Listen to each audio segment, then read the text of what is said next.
Yeah, sure. I can go first, and then Destiny can add whatever he feels I missed. So we've done this debate before, and I actually did a bit of research since the last debate. And it turns out that a lot of stuff that the Crucible argues isn't actually true. Bum, bum, bum, bum, bum. The big claim they make is married people are happier. The science behind this is kind of misleading. First of all, the big confusion here is that married people are in general most likely to get married. So I mean, happier people are more likely to get married, right? So is this a correlation or causation thing? And that's one big issue with that kind of study. Also, they found a big issue in the studies that both people answered when their partner was in the room. So can you imagine what you're going to say when your wife or husband is in the room? Yeah, everything is happy. What was really interesting that they observed is when the husband left the room, the wife's happiness went a lot lower. So all these really happy wives and these happy couples weren't so happy when their spouse was in the room. And lastly, there's some evidence that single women might be happier than married women. You combine that with the fact that 50% of marriages end divorce, and it's far, far from certain that marriage is going to make you happier. The other big thing they talk about is STD risk. Well, you don't want to get STDs. According to a study, there's actually no difference in STD risk between monogamous and non-monogamous couples because monogamous couples are less likely to use condoms or get tested. It's also pretty ironic for Andrew to use this argument as he chain smokes cigarettes. Sorry. And so what we're left with is just virtue signaling and scare tactics. Even though both of us had premarital sex, you shouldn't do it. With a massive incel epidemic we have going on and many men committing suicide at alarming rates, the last thing we should be doing is shaming men into doing something that is literally every single person on this panel has done. I don't know why I'm stuttering today, but anyway, you get the gist of it. It's cool. I stutter too, Alex. You're all good. Destiny, you can go next. I mean, what can I say that hasn't already been said? Alex hit the nail right on the head with every statement that he made. Usually when people cite these studies about family happiness, I feel like they're usually they're not looking at all of the factors involved. Just because somebody is more likely to get divorced or not likely to get divorced doesn't necessarily mean the marriage is better. And then off the back of that, something that I will say is I think sexual compatibility is an important part of a relationship. The idea of entering some kind of lifelong commitment or huge relationship where you haven't actually tested any of the sexual compatibility yet, I think is ill-advised. And I think most people that have long-term relationships would agree with that. So that's the only thing I'll add to that. Perfect. A record 30-second opening statement from the king of the internet. Very good.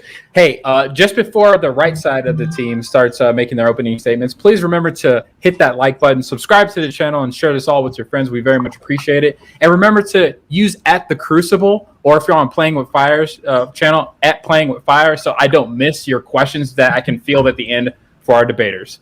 Andrew or Zen, would you like to go? Yeah, I'll let Zen open first. Okay.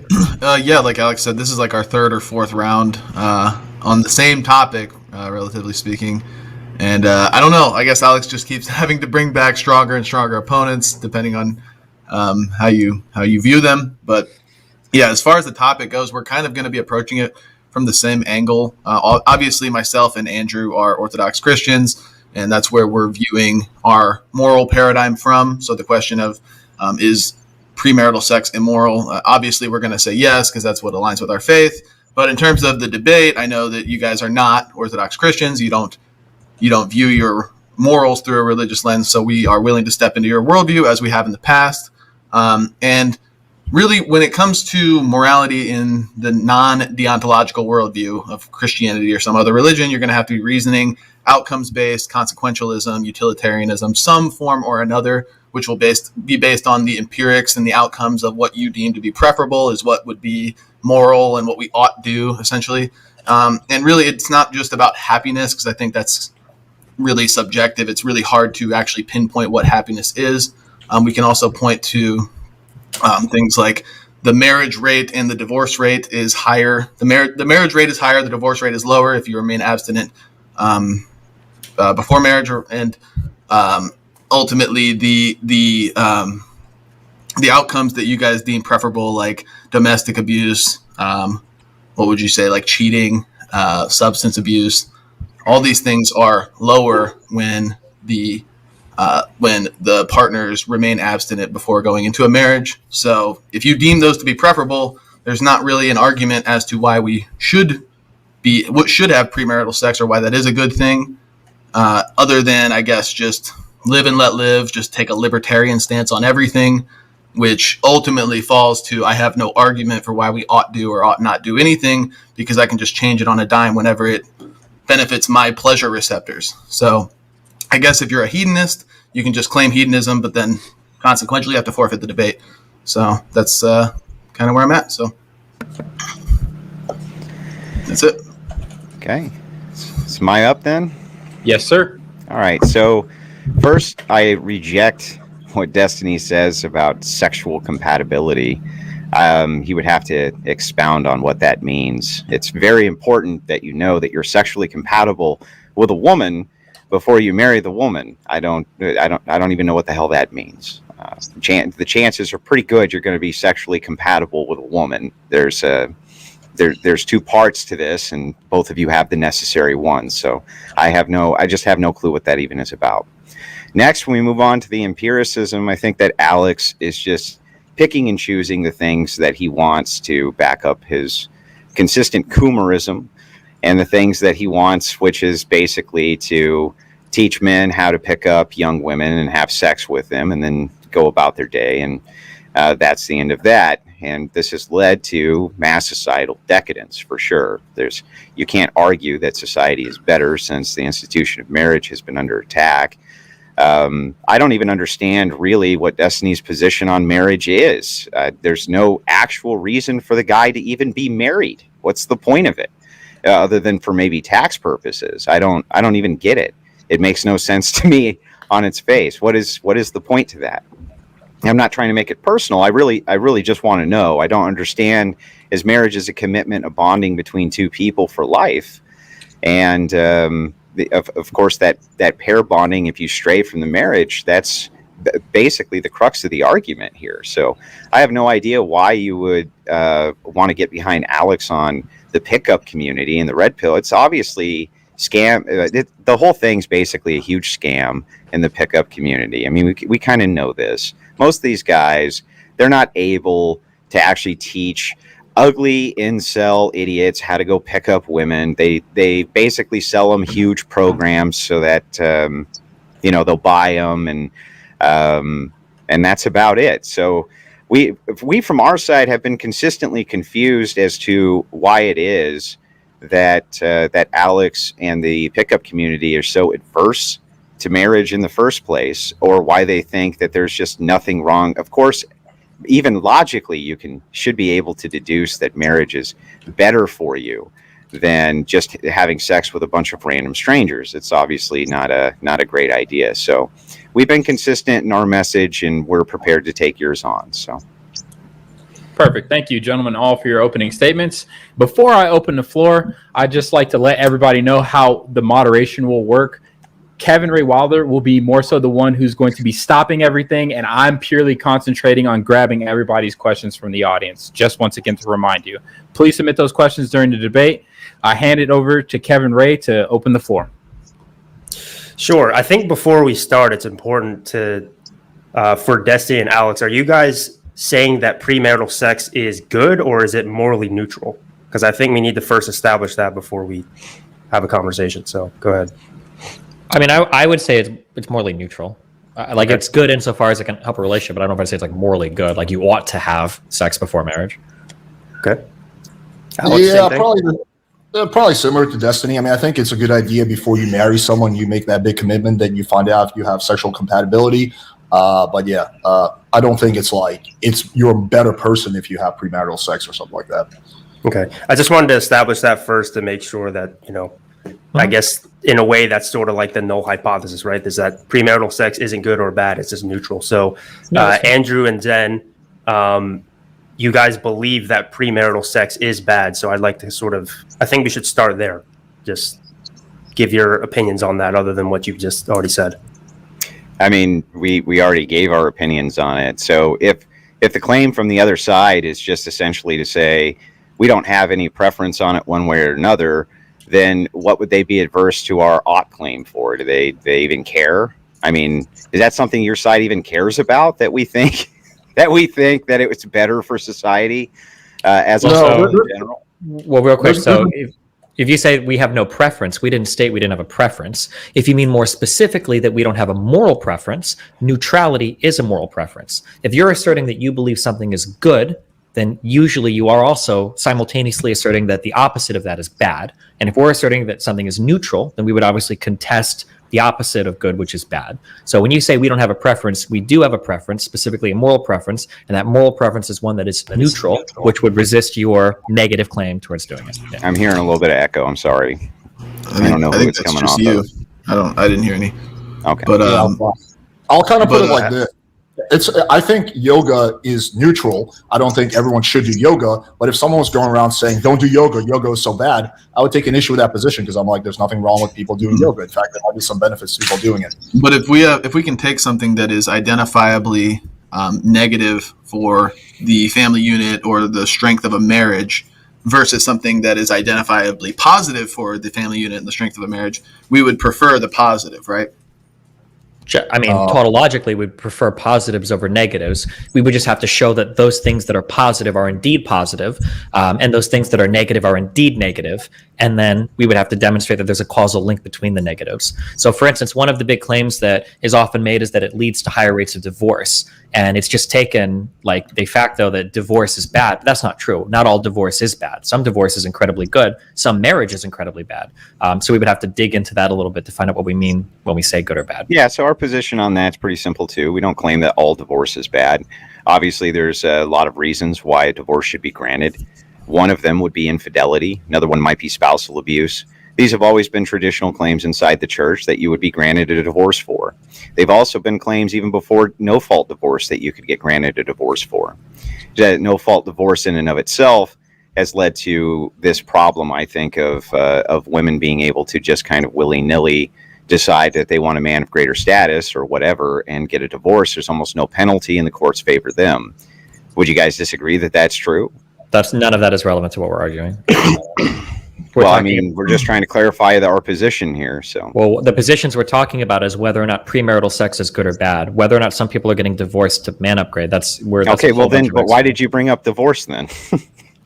That was divorce, you, not because me. Zen Shapiro in the intro brought up divorce as though that was a key performance indicator to being good or bad. He's like, more divorce means more bad, and longer marriage means more good. And I would contest that. I'd say there's probably some cases where divorce is good, and there's some cases where divorce is bad. But just going by that figure alone is not good. We can generally point to and say that more divorce societal wide is unideal. We want a family. We want a society that has a strong, intact family unit that isn't just getting divorced left and right in 50% of marriages, right? No, I would reject that. That needs to be shown. So, for instance, a society with 5% divorce might be better than a society with 1% divorce. It might be the case that the 5% that do divorce are divorcing from marriages that would otherwise lead to negative outcomes, maybe more abusive households for children, maybe children created that are being subject to negative conditions. But divorce or marriage, neither of those on their face are positive or negative. You would need to make an additional argument to substantiate that, saying that a society that marriage is good for society, like more people getting married is actually good for society and staying married. You don't think that? Asking me if more people getting married is good is a fundamentally different question than asking me if all marriage is good. We're not asking you if all marriage is good. No, but you're implying it by saying that more marriage is good. No, we're not implying it either. Okay, I'll follow if you want. So yes, more people getting married is probably good. And staying married, particularly. Is probably good, but not in all cases. Like just generally, not always, but generally speaking, like BPF pointed out, there are exceptions here where it's justified to get divorced and whatnot.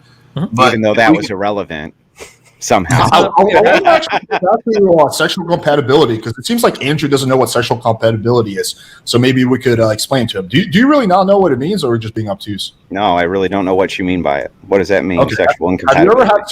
Have you ever had sex with a girl who was into something totally different than you? I don't like what. I don't know, dude. I don't hide in your bedroom, but where you did not have a good sexual experience because she was into something totally different than you. Let's keep it really simple. Let's just say libido. Somebody wants to have sex 1 time a week. Somebody wants to have sex 7 times a week. Something like a mismatch like that. Okay. So you think that you have to test the waters beforehand, even though we know that women could just lie, right? They could be like, no, my libido is really high, and then post-marriage go, no, not really though. We were just kidding. Well, you can find out. And now you're married and you're fucked, right? So it's like that seems like a failure of an argument to me, to just be like, well, because they're letting you have sex with them pre-marriage, that you're still going to have the same libido rates. it's just silly to me. Well, let's start off with this. Do you now understand what sexual compatibility is? Well, no, I don't know what you mean by it. I'm just. I think it's a very broad term. term. Yeah, I would have to agree. People who are sexually compatible, they have the same. They're into the same shit. They have similar sex drives. They have good sexual chemistry. Like, I don't know how you don't know what that is. Well, I don't know how you don't know what that is. Isn't an argument. I don't know what you mean by it. I just want to know what you mean by it. More fundamental. Is there a difference to you between good sex and bad sex? Yeah. Okay, so insofar as sexual compatibility is defined as you being more likely to have good sex than bad sex with somebody, would you accept that as a definition for sexual compatibility? Certainly, if that's what you mean by it, we can accept that as being your definition of it. Okay. Why is that fundamentally important to marriage, though? Unless you think that men are only getting married for the purposes of having good sex. Well, don't you think sex is an important part of marriage? I do think it's an important part of marriage, but I think that the metric for what good sex is kind of different for everybody and still pretty broad. We'll accept your definition, but that doesn't mean we agree that that having good sex is somehow the foundation or the pivot point for marriage. There's people who seem to be in happy marriages who have no sex. Right? Well, first of all, I would argue that those are not happy marriages and there are divorces waiting to happen. But second of all, okay, so you did say divorce is bad, though? You agree that divorce is bad? You do agree to that, Alex? No, it depends. Yeah, that's what it sounded like to me. Divorce was waiting to happen was stated in a derogatory way. That's why I'm asking. Well, the divorce here would be bad, but the idea would be that divorce is avoidable if you would have had premarital sex.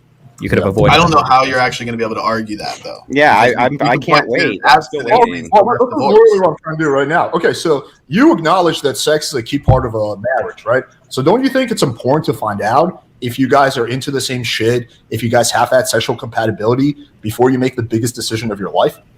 I don't think generally the older that you get with your wife, the more this bizarre notion of like mind-blowing hours-long sex is something that's just ingratiated in people's brains. We live very busy lives. You know what I mean? There's also, have you ever heard like afternoon delight, right? You just go home, tear one off real quick and leave. That's not like the utilitarian version of sex. You just roll in, pound it real quick, go out the door, that kind of thing. Like I don't know what you mean by these broad terms is all I'm saying. We want to be as charitable to your definition of what these things are as we possibly can be, though. We do. But you did just say that you think sex is a key part of a marriage. I think that sex is an important part, especially for men. I think that that's true. Okay.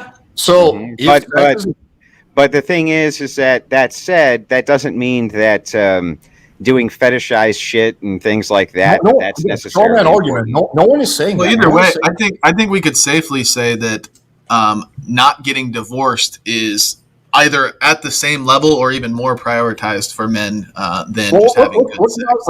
Because this is not off track. Getting divorced is literally life ruining. Having a few bad experiences in bed, which ultimately you're going to figure it out if you're married to the person. Yeah, but bad sex might lead to divorce. Okay, but we don't have any empirics to justify that. Yeah. Are people mass reporting that they're leaving and having divorces? Men are not reporting that they're initiating divorces because they're having bad sex. Do you not think that having like dead bedroom situations aren't things that can contribute to troubles in a marriage? They can. Okay, if they can contribute to troubles in a marriage can lead to people getting divorced. Yeah? Can, but that doesn't mean that it's a large reason or a large factor for it. Okay. I didn't know that I needed to establish this. My bad. Holy fuck me. Sorry. Why would you think that you didn't need to establish this? Because it's pretty obvious to people that like being sexually compatible and having good sex in a relationship in some ways can be foundational to a relationship. Even in the Bible, they would say that it's the way that a man and woman relate to each other sexually is like almost a God's gift to the family. Like it's a really important way that two people can relate to each other. That when that fundamental breakdown happens, when a man and a woman aren't having good sex in a relationship, that can lead downstream to a whole bunch of other issues as well, where people feel neglected, they feel not taken care of, et cetera, et cetera, et cetera. And these things can compound into a whole bunch of other relationship problems. But the issue is unlike other aspects of a relationship, like conversation or going out and doing hobbies, et cetera, you kind of have to do You're gonna have to have sex to figure out if you are sexually compatible before a relationship begins. Why do you have to have sex? Because you don't know what it's like. Sexually compatible. What are you Because talking you don't know, about? That doesn't even make sense. What are you talking about? Okay, if you're going to ask the same question 3 times, because you don't know if you're sexually compatible with a person until you've had sex with them, because you can't. How do you know that though? That's what I keep asking you. How do you know that? Okay, let's say hypothetically, let's say you have a woman and she's really into penis and vagina, PIV sex, and she gets married to a man and she discovers that he has a 1-inch penis. Do you think that he's going to have the ability to satisfy her in a way that makes her happy with the marriage? Well, I think that they would probably have established the groundwork for them not wanting to have group sex before they got married if he's not into group sex, Destiny. But them actually coming together and having sexual... Really quickly. I need to call 911 because I just had a stroke, or what do you think I just said?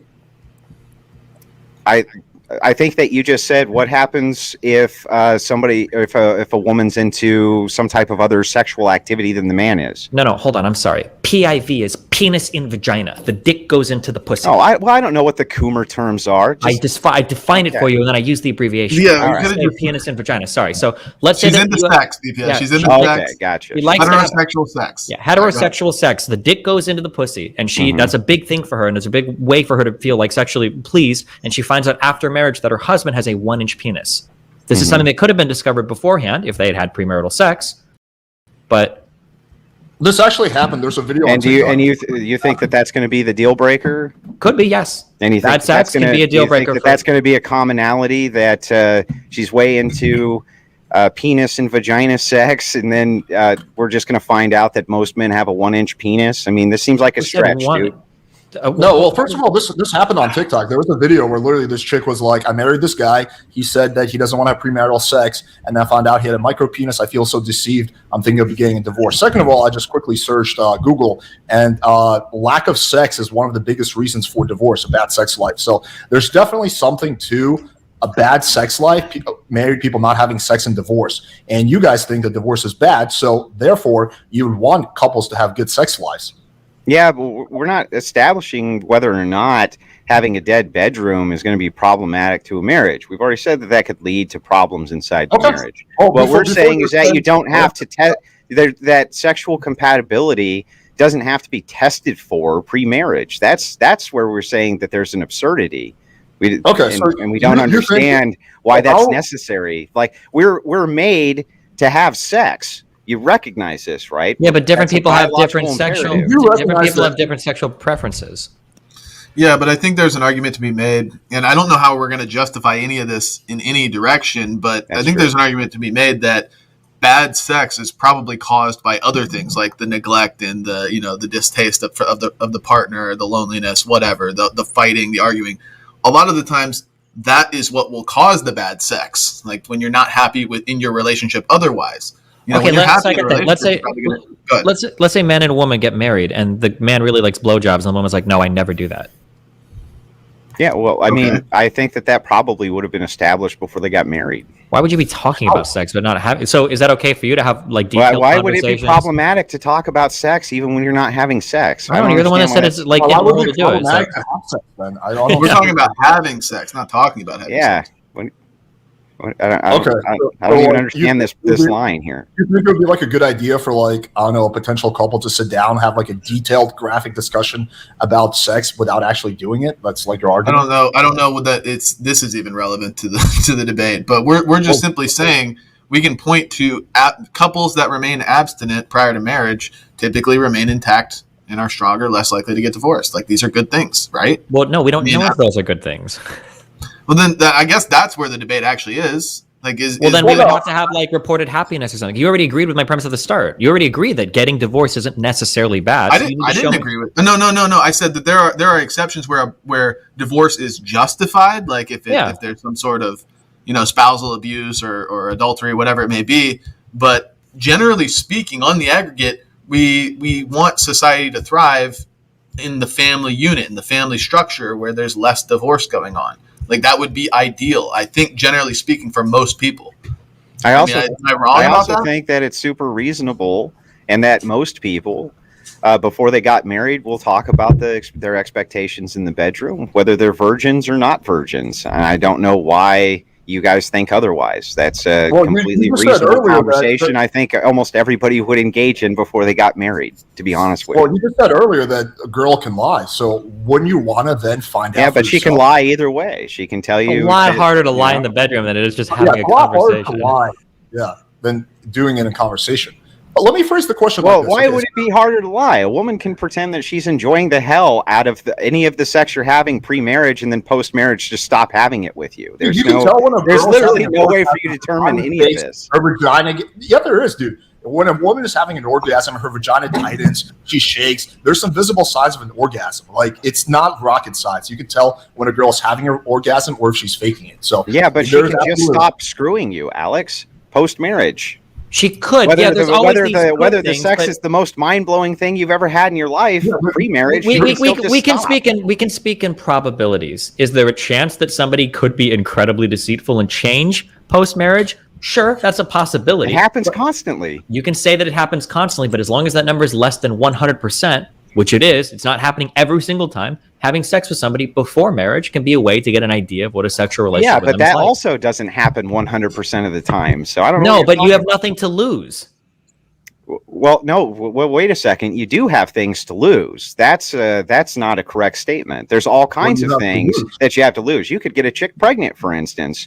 That's problematic. You could get an STD. That's problematic. You can get tested beforehand. You can also lower her. Hang on. You can also hold on, Alex. Let out Andrew. According to the trends currently, if a woman has more than X amount of sexual partners, and I can forward you the study if you'd like, this becomes an indicator for the chances of divorce later on after marriage. So the more they're having sex pre-marriage, the more likely it is that they're going to get a divorce anyway. And Alex, you even there are problems with this. It's difficult for you to just make the argument that no, we need to check sexual compatibility by having sex before marriage. I don't think you've demonstrated that yet. You also agree with this too, Alex. I'm sorry, I will be quick and you can respond.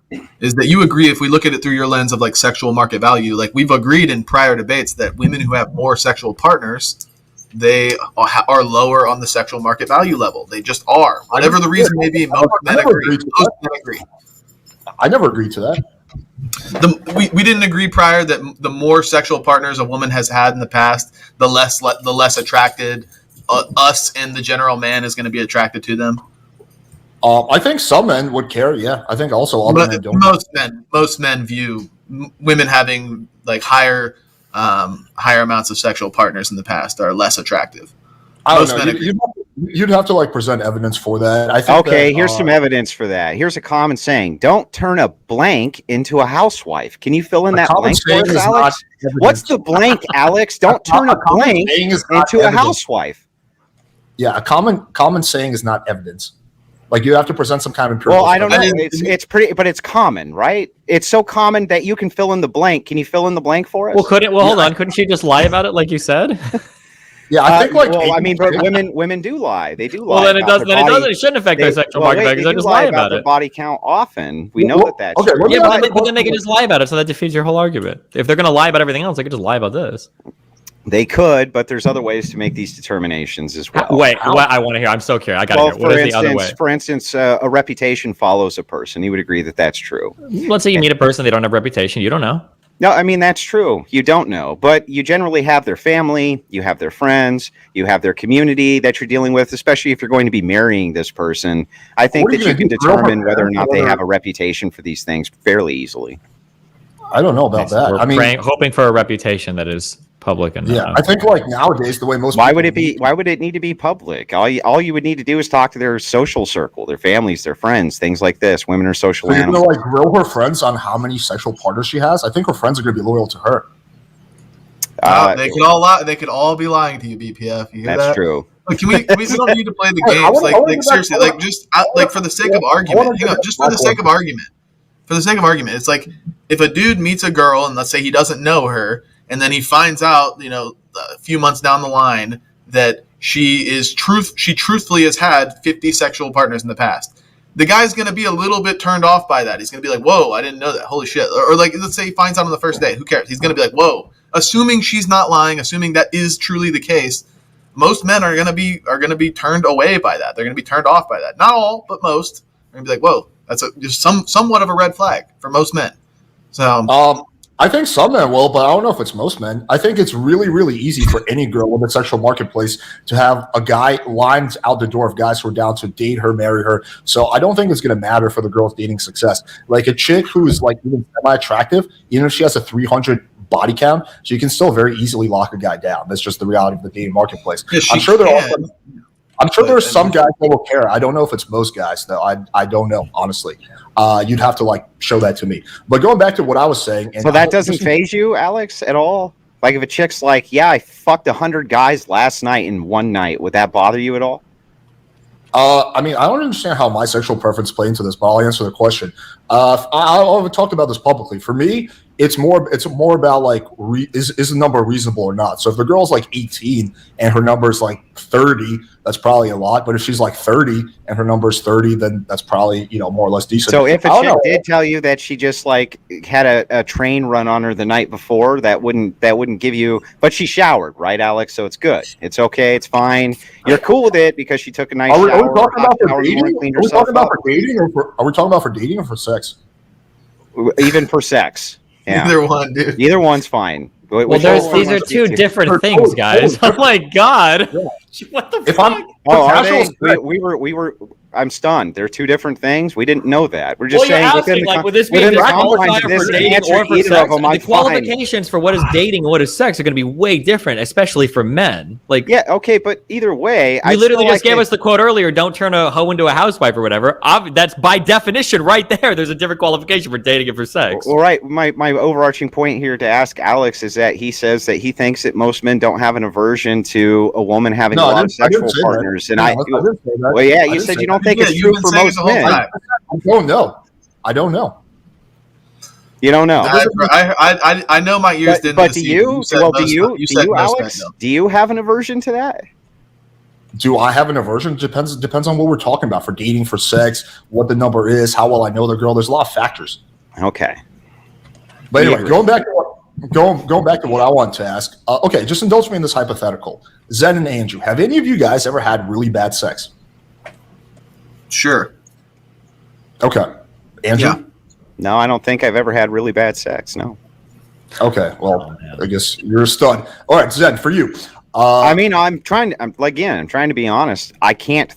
It's either like the most bad faith answer in the world, or it's like the saddest answer in the world. And I'm trying to figure out. I don't think that I can recall a time where I had bad sex. Every guy must have had bad sex. But okay, Zen, can you imagine marrying that girl that you had bad sex with, and that being your sex life for the rest of your life?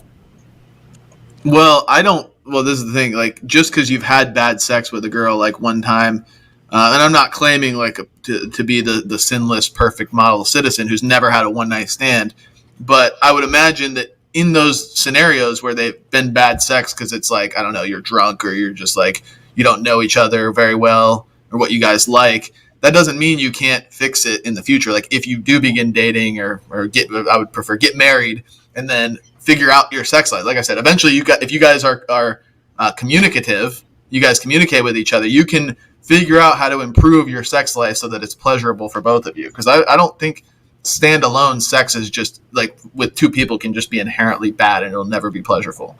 I think two people can figure it out. Do you think with that girl, just try to think back to that time with that girl you had bad sex with? I don't even know any specific. I'm sure it's happened. I don't know anything specifically, but I'm sure I've had bad sex before. So whatever. It doesn't need to be specific. Okay. What if you and the girl are into two totally different things? What if she likes to be choked, slapped, fucking called a dirty little slut, and you're super vanilla, and all you want to do is just have regular vanilla sex with the lights off? How are you going to fix that? Well, I would imagine like somebody coming from my worldview, we wouldn't really be into a girl who has those kind of preferences because a girl who's into that kind of thing probably isn't a Christian. He doesn't know about the Catholic Christian girl, man. I went to an all boys high school and had a lot of all girls high schools next to me, my dude. Yeah, we're not big hats. We don't defend the fact that there's tons of Catholic degenerates. Okay. Yeah. Okay. But so wouldn't it make sense, logical sense, that if you want to avoid a girl who's into like super kinky shit, that you have sex with her so you find out?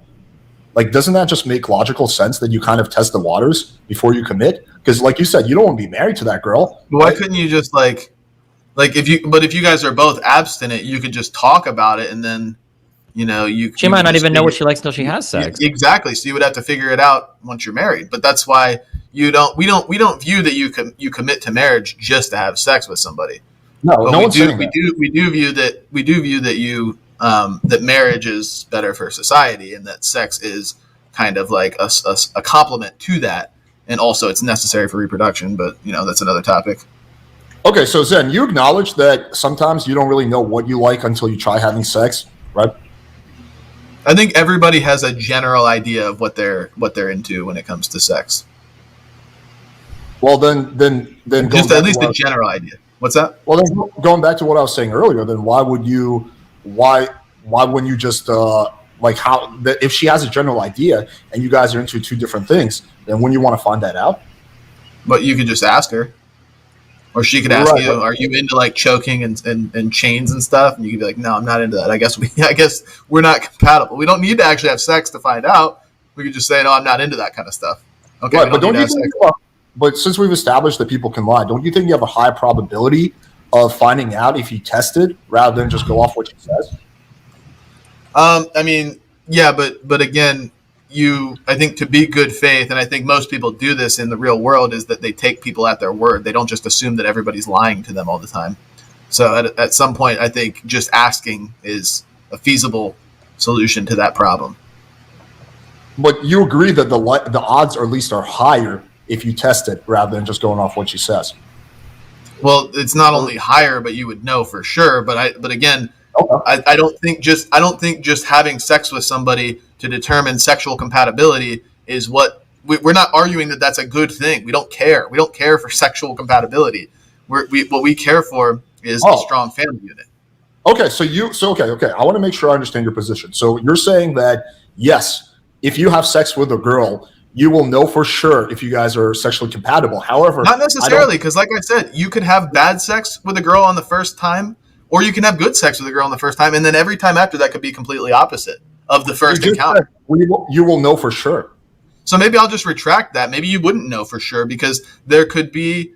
Yeah, I will retract that actually, because you could have really good sex with a girl the very first time, and then every single time after that it could be awful, and vice versa. So, okay. Let me phrase the question like this: do you think, generally speaking, the probability is higher if you tested with a girl and have sex with her rather than just going off what she says? No, I think that the probability would probably be higher that two virgins who ended up getting married would most likely have a much more fulfilling sex life. You're not answering the question. That's not the question. I'd like to get an answer to the question. So do you agree that, generally speaking, the probability would be higher if you test the waters and you have sex with her? Higher for what? Higher for what? Find out if you're sexually compatible. I don't know. Because again, like, you mean just have sex one time or have sex 100 times? Either or. You just have sex with her. Like, every time you have sex with her, that's a little bit more evidence. But let's just assume you have sex 10 times. Do you think you're going to get a better idea of whether you're sexually compatible just going off what she says, or having sex with her 10 times? Yeah, obviously, when you actually are doing it, you're going to learn what is more or less compatible with each other. But again, that's not the metric that we're going by. And like PwF said, and I think you can even reason this just as a human being, logically speaking, two people that don't have any other standard to compare to, they aren't going to be saying, "Oh my God, this sex is awful, this sex is horrible." They're going to say, "This is the only sex I've ever had. We're going to just have to make it work because we're married." And for abusive relationships, by the way. I think pretty much everybody would be able to do that. But, okay, so you're saying, yes, you will be more likely to find out, but I don't think sexual compatibility is important. Okay, but you do think that people staying married is important, right? Yeah. You don't think sexual compatibility plays any kind of role in the likelihood a marriage stays together? I didn't say that.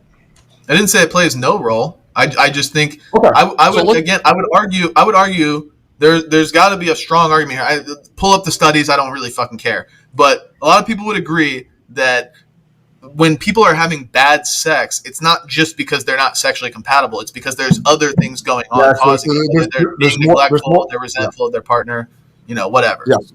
there's sometimes other factors, but let's just follow the logical train. I would say pretty much all the time there's other factors. Okay. But yeah, let's just follow the logical train here. We want marriages, or you guys want marriages to stay together. You acknowledge that sexual compatibility is at least part of a determining factor in marriages staying together, right? Mm-hmm. And the only way, and you're more likely to find out that you're sexually compatible by having sex before marriage. Yeah, that's the part we reject. Yeah, that one there. I think to word it properly.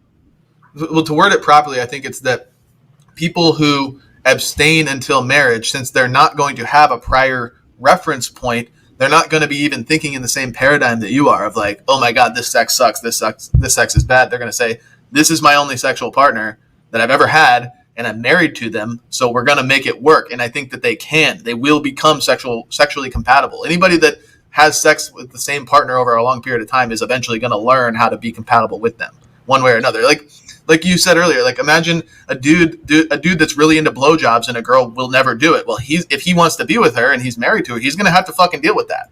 He's going to but then they're not actually increasing their sexual compatibility. They're just settling for a worse relationship. The same. They are increasing sexual compatibility because they're making a compromise. He's becoming more compatible with her, and I'm sure there's other areas where there is no compromise. He's just not getting something. He's just losing something. Well, that is a compromise. That's what a compromise is. I mean, sometimes you are just going to lose something with no gain in a marriage as part of a compromise. Compromise usually implies both sides are making some arrangement, but okay. Gentlemen, before you respond, just a brief intermission because we're at that 30-minute mark. Guys, DGG has 6,000 watching. Alex has 200 watching. We on our chat have at least 200-something watching also right now. But none of our numbers are reflecting anything on that like button. So if you could please, since we're talking about smashing tonight, smash the like button at least. Smash the like button. Remember to subscribe. Andrew, you were the last one to talk, so please go. Yeah, where were we at? We were talking about compromise in marriage. Yeah, no, I mean the compromise is that if you want to have a healthy marriage, there's going to be some things that your wife's not going to want to do, or that you're not going to want to do, that you have to compromise on. That is a compromise. You're just saying, well, no, you're not. You're just not getting what it is that you want. It's like, no, I think that there's more to it than that, and I think that is how we compromise in marriage, for sure. Which marriage do you think is more like miserable? Why does that sound miserable? The idea of just like, oh, I'm just losing this thing forever, and I don't get anything for it. Like, wait, what do you mean you don't get anything for it? As in, you could have just found somebody that was more sexually compatible with you, and you wouldn't have to be just giving stuff up for free. Yeah, but I mean, like, what if you value really tasty food over that other thing, right? And then the other person, the other chick that you would have gone with, she'll give you the blowjob, but she won't make the tasty food. I mean, there's all kinds of other factors that are involved there that are important when you're compromising with. Yeah, I don't disagree, but I would want that to be on the table before you're making the decision. And you can do that before you're ever. You don't know how good somebody is at giving a blowjob, or how good somebody feels when you're having sex without doing it first. You just can't know that. But the thing is that you can't know that even after it's been done the one time before. You know more. First of all, you don't have to have sex with them just one time, but you will know that by having sexual experience with a person. Like, yeah, you can argue that you're more likely to know for sure by doing it. So you can't just go back and say you won't know either way. Even if we grant this to you and just say, okay, maybe we just say, okay, maybe you're more likely to know for sure that there's some type of sexual compatibility. We still don't think that would be a deal breaker in a marriage on either side, and that there's a lot more at play here inside of a marriage than just this thing. So for the purposes of moving the conversation along, because we're just stuck on this point, we'll just say, okay, it's possible that you could know more about your sexual compatibility by having sex with somebody before you get married to them. Sure. We'll just go with that. I still don't think it affects our argument at all. Okay. I mean, it's a pretty common sense point, but okay, I'm glad you granted that. Okay, so given that, two scenarios. One, we have a married couple, and the husband likes to have sex once a week, and the wife likes to have sex 7 times a day, and they're into totally different shit. The wife likes to be. You mean like every marriage ever? Go ahead. Sorry. The fact that you're saying that already kind of shows that like you need to shop around more for sexual compatibility before. It's just the joke Come is on, that men have a higher crack a sex smile, drive. Destiny. It was funny. Well, it's not. I mean, like, it's funny. It's only funny to you though because it only makes sense to you because you've No, it's just because men have a higher sex That's not drive necessarily than true. women. Tons It's of an women old have trope. tons Come of on. women have huge sex drives, but you Yeah, have no idea. You don't even it was know. a You have no joke. It idea. was a joke because It's a Okay, we subtle can move on from the joke. We can move on from the I joke. need to understand, it's explain the funny. joke. Guys, to make it less guys, fun. hold on. I gotta explain the joke to make it less fun. Get in there, Kevin. Get in there. Okay. You All gotta right, shut Zen, it down, go ahead and Kevin. explain the Men have a joke. higher Go sex ahead. too drive crazy, than You Kevin. don't You got- understand the joke. It's just Yeah, we funny got because the it joke, reveals bro. like an underlying like Was fundamental it misunderstanding a of the world. dog? Was it a dog whistle, Destiny? Are you calling out the dog whistle? Is I'm that? just All right, let's projecting. move I'm on just from the projecting. joke. But seriously, guys, let Destiny go. Destiny, finish your No, I statement. said my Go thing. for I it. was just commenting on the thing. Go ahead. I'm done. Okay, so what I was saying is you have a situation. One is, again, the wife who likes to have sex like fucking 7 times a day, and the husband likes to have sex once a week. And the other marriage is they both like to have sex once a day. Now, if you had to bet money, which one of those would you bet money on that is more likely to work out? I don't have enough information. So you think that? I literally wouldn't be able to tell you. Literally would not be able to tell you. So You you have, think it's that? just a probabilistic thing for one or the other. You don't have to say it's going to absolutely. It's just like probability. What's more Yeah, likely? just probability. Yeah. Don't know what the. I don't know. Literally don't know. Oh, Literally man, do not dude. know. Well, 7 times a day, or 7 times a week, or did you say 7 times a day? Look, it doesn't matter. The point is, Once a it day don't- versus once a week. Dude. I Oh my god! Don't you think that kind of level of sexual compatibility could potentially jeopardize that? You're not. marriage? You know, you're not making an argument right now. You know that. Like you I'm guys, I trying don't to know make why. an Like the snug laughing and like I don't like you're not making an argument that we actually have to concede to or contend with. Like we don't know what you're talking about. You're not Yeah, I providing know. enough information. okay. to us. What would we need? I'm just curious. What would we need to change your mind on this? So you guys base everything off of empirical data and studies, right?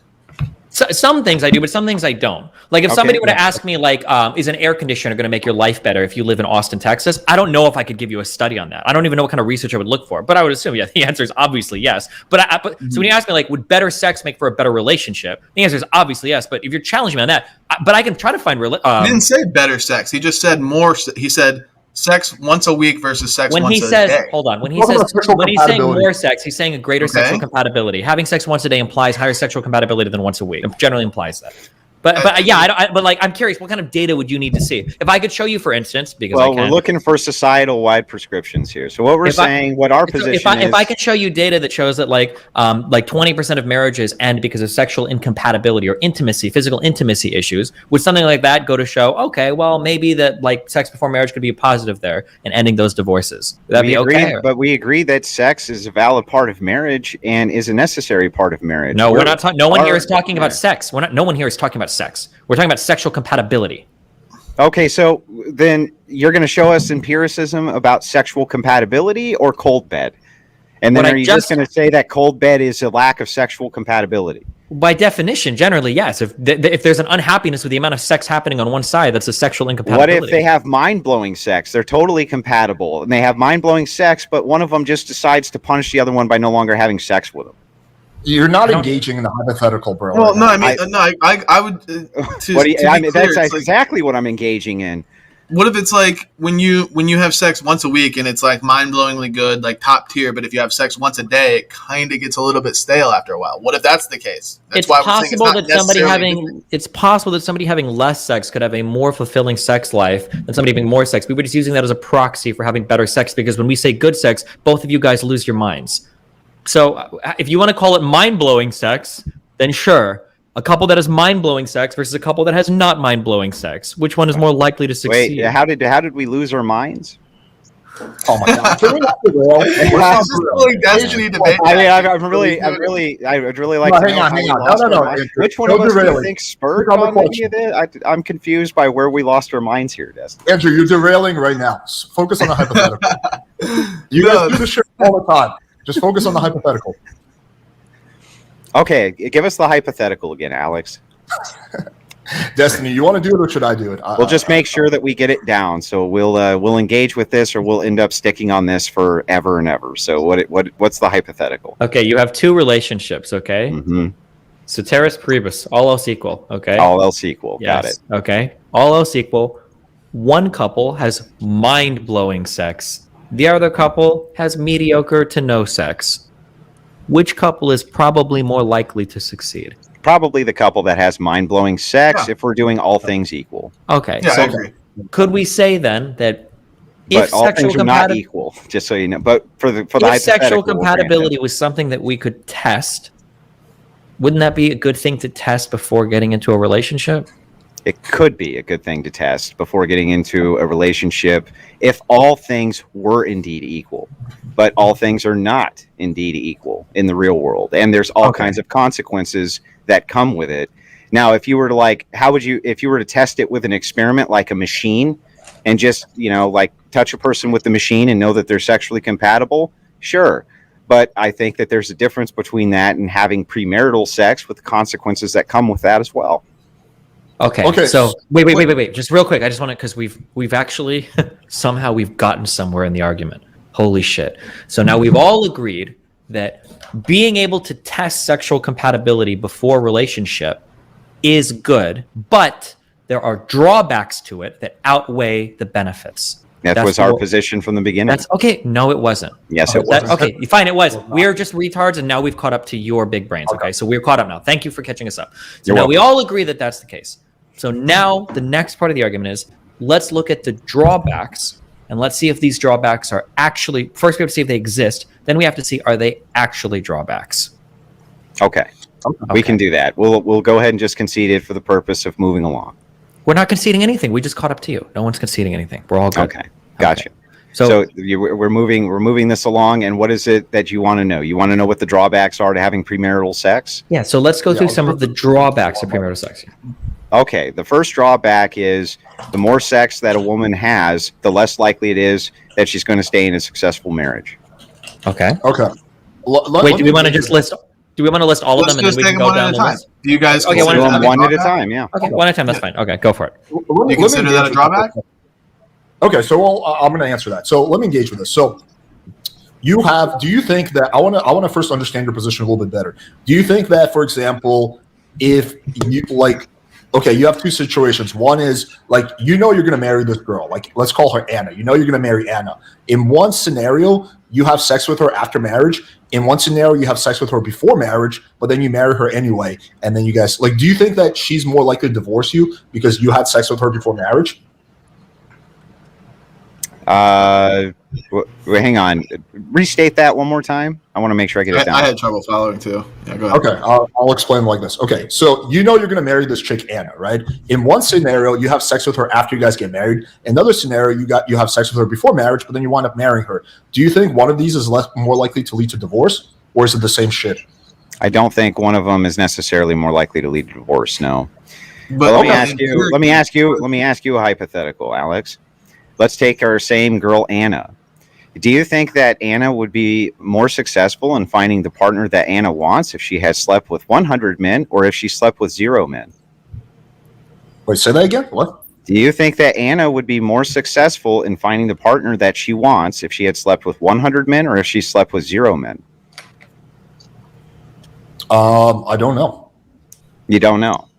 So here's the thing. You can't critique us. When you give us a hypothetical, we say we don't know the answer to it. It's not enough information.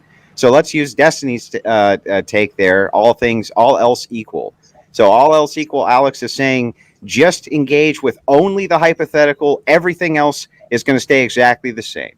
Do you think in that hypothetical, where all things are equal, that the woman with a 0 body count is going to be more successful in finding the partner that she wants than a woman with 100 body count? Are we talking about in staying married with that partner and having in finding her soulmate, getting married, and staying married? Yeah, that's what he means generally.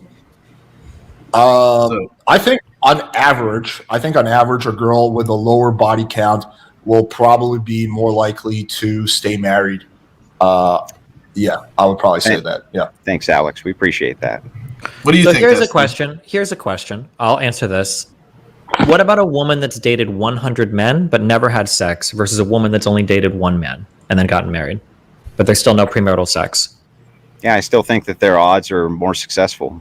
Didn't ask. What I'm asking is a woman that's been in 100 relationships before finding the one and getting married versus a woman that's only been in one relationship. Oh, probably the woman who's been in 100 relationships would be able to successfully navigate that better.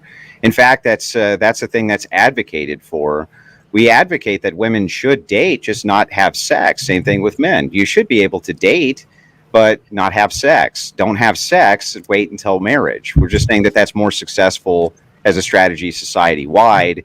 It leads why to would we better say that? outcomes for everybody. Why would dating around before picking the one help you have a higher success in a relationship? Well, because it expands your pool necessarily of men that are potential suitors for you. Why doesn't this exact same argument carry over to the sexual argument? Well, Expanding your pool gives you... might if your partner hadn't admitted that if you have a higher body count, you're less likely to be successful finding the man that you want. Whereas if you have a low body count and you're just dating multiple men, that's very, very common for women to do. It doesn't reflect negative on their sexual marketplace value at all. You would expect that a woman who's very attractive with a very low body count would have a lot of suitors, in fact. I mean, it sounds like at this point, what you're really advocating for is the woman, in this sense, should really just be lying about her body count. That's the optimal sexual strategy. She should be. No, that's not what I'm advocating for. And well, hold on. That's not what you're advocating. I'm sorry. That's not what you're advocating for. I'm sorry. I know that triggered you. It's not what you're advocating for, but it'd be like the logical consequence of what you're saying is that what a woman should do is she should sleep around, but she just lie about her body count. Or she could just have a lower body count, or ideally, or she could just not sleep around and not lie about it. Yeah, but having the lower body count, though, since we already agreed that having premarital sex is a better indicator of postmarital sex, that sleeping with somebody beforehand is going to help you figure out if they're more compatible with you, just like dating them before marrying them is going to help figure out if they're more compatible with you. So the woman should be dating and sleeping around. She just shouldn't tell the person her Well, there's no argument for why learning you smuggled a bunch of bullshit in there that I didn't say. Okay. Can you tell me one thing that you believe I smuggled? So the first thing is you said you're going to find out that you're more compatible.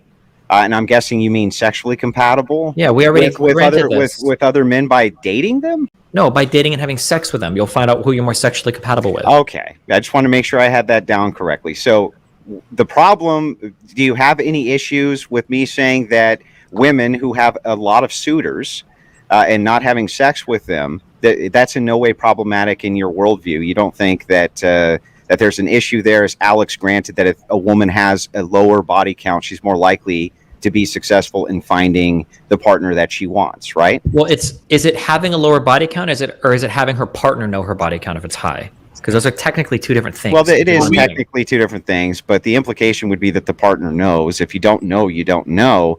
But the thing is that would that maybe grant incentive to lie? I guess it could.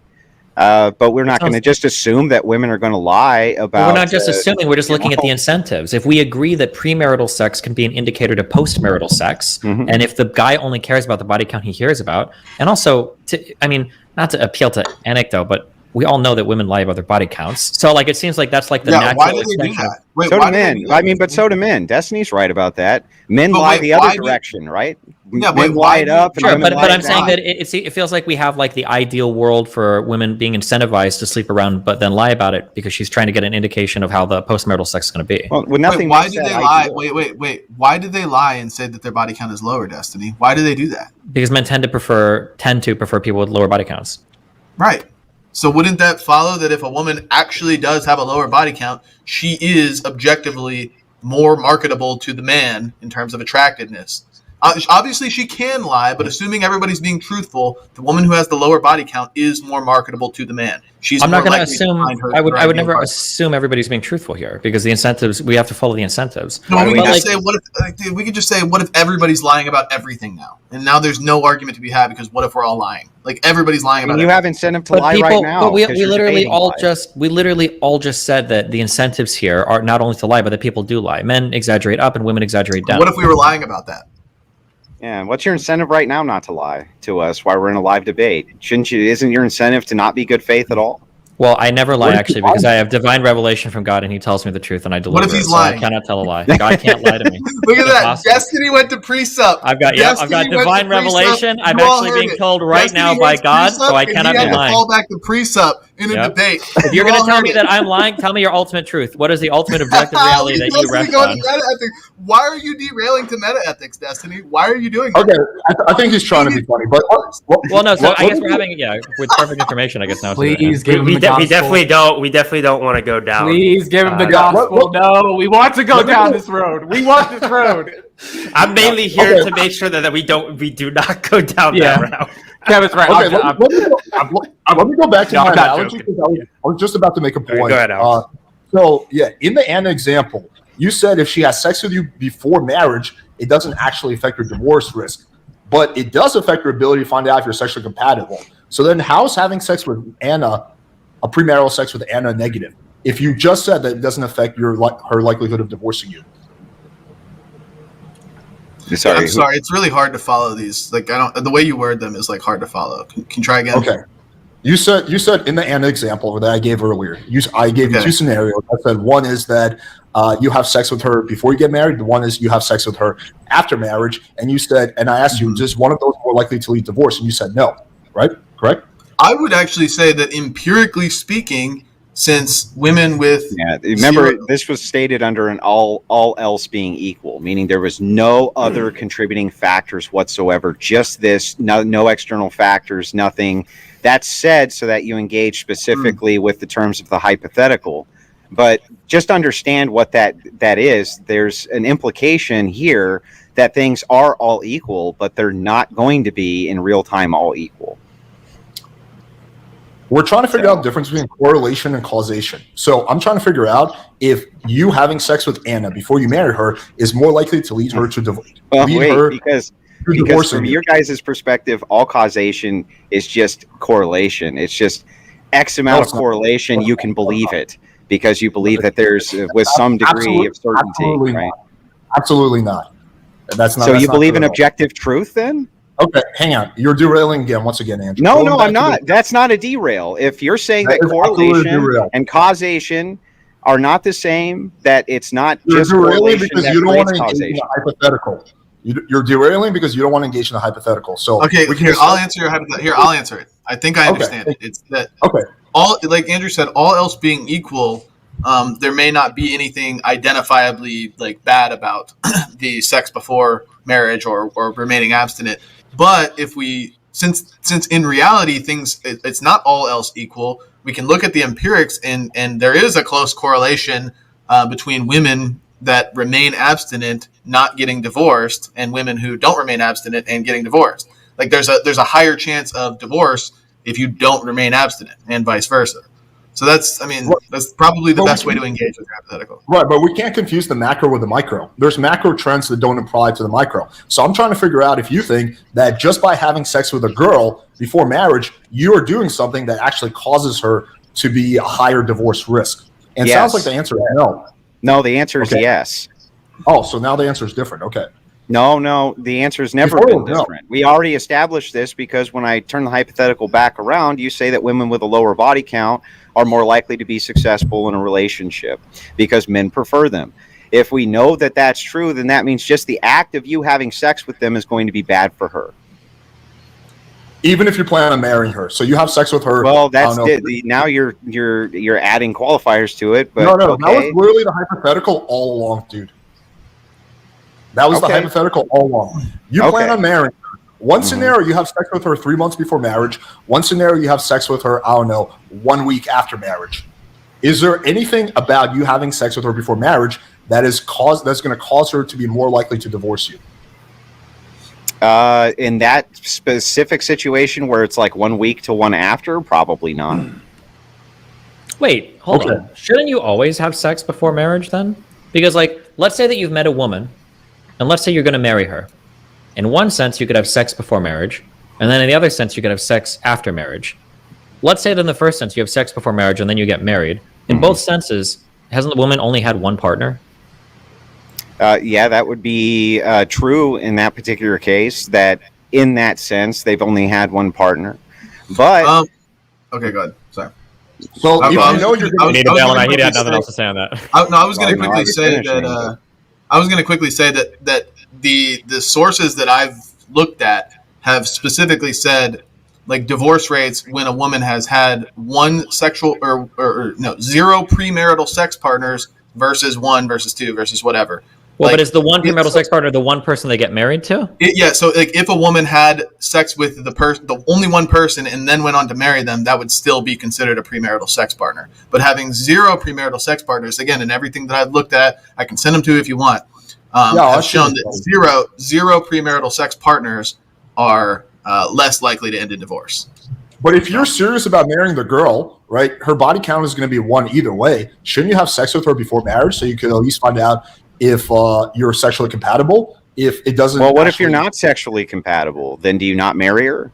Yeah, but at least you found out before you had to get I married. don't- But that's not great. But that's not very good for her, is it? That's not You great better for make sure her. you're serious about the person you're dating then. Well, I don't. This whole sexual compatibility thing is like I think it's beginning to throw me for a loop, and a lot of people that might be watching.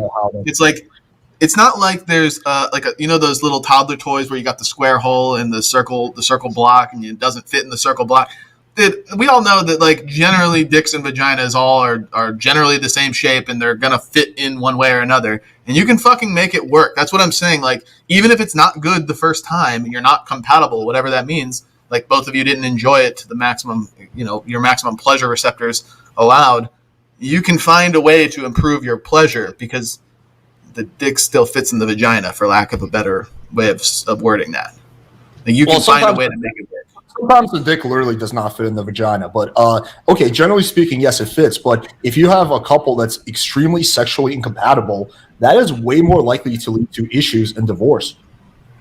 Like if you have a wife who likes to get fucked 7 times a day and be choked out, and you have a husband who's super vanilla and has a low sex drive, that relationship, that marriage is destined for disaster. Yeah, if there's a little bit of a difference, you can find a middle These are all outliers, though, dude. Come on, this is not how it operates in real time. And I mean, are you disputing that? Do you think that in real time, what we're dealing with on average is a bunch of really horny women and their husbands are at home and just they just refuse to fuck their wife? I mean, what do you think is going on here, Alex? Dude, I literally had a that's not what's happening, man.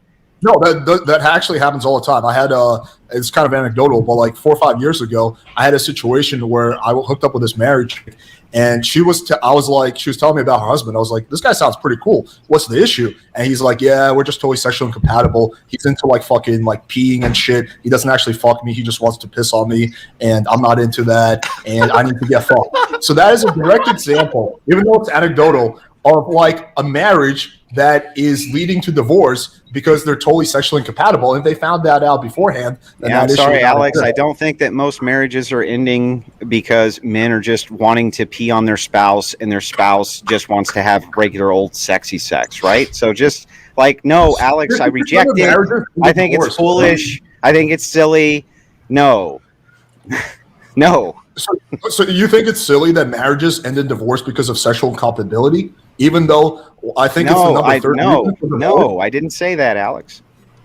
I didn't say that marriages can't end in divorce because sex stops happening, right? Yeah, I mean, I don't know if you're like, again, this is what I've been saying the whole time. I don't know if you're actually able to justify this argument based on any empirics, dude. Like, I don't and just for like your hypothetical earlier, it's like, well, what's better, sex once a day or sex once a week? Like, what if it's the case that the sex once a week, and this would not be all else equal, is because the man is working 6 days a week and he only has 1 day available where he can have sex, but they have a really good relationship, otherwise because he's able to provide. But then the 7 times a week example is because the husband's unemployed and he's available. Zen, that wasn't the hypothetical. I never said what is better. I was just asking if you have this massive sexual incompatibility because one person likes to have sex 7 times a day and one person likes to have sex once a week, then there is going to be a big issue in how that relationship is less likely to work out than one where people are sexually compatible. That was the point. I wasn't trying to make a point about how one is better, one is worse,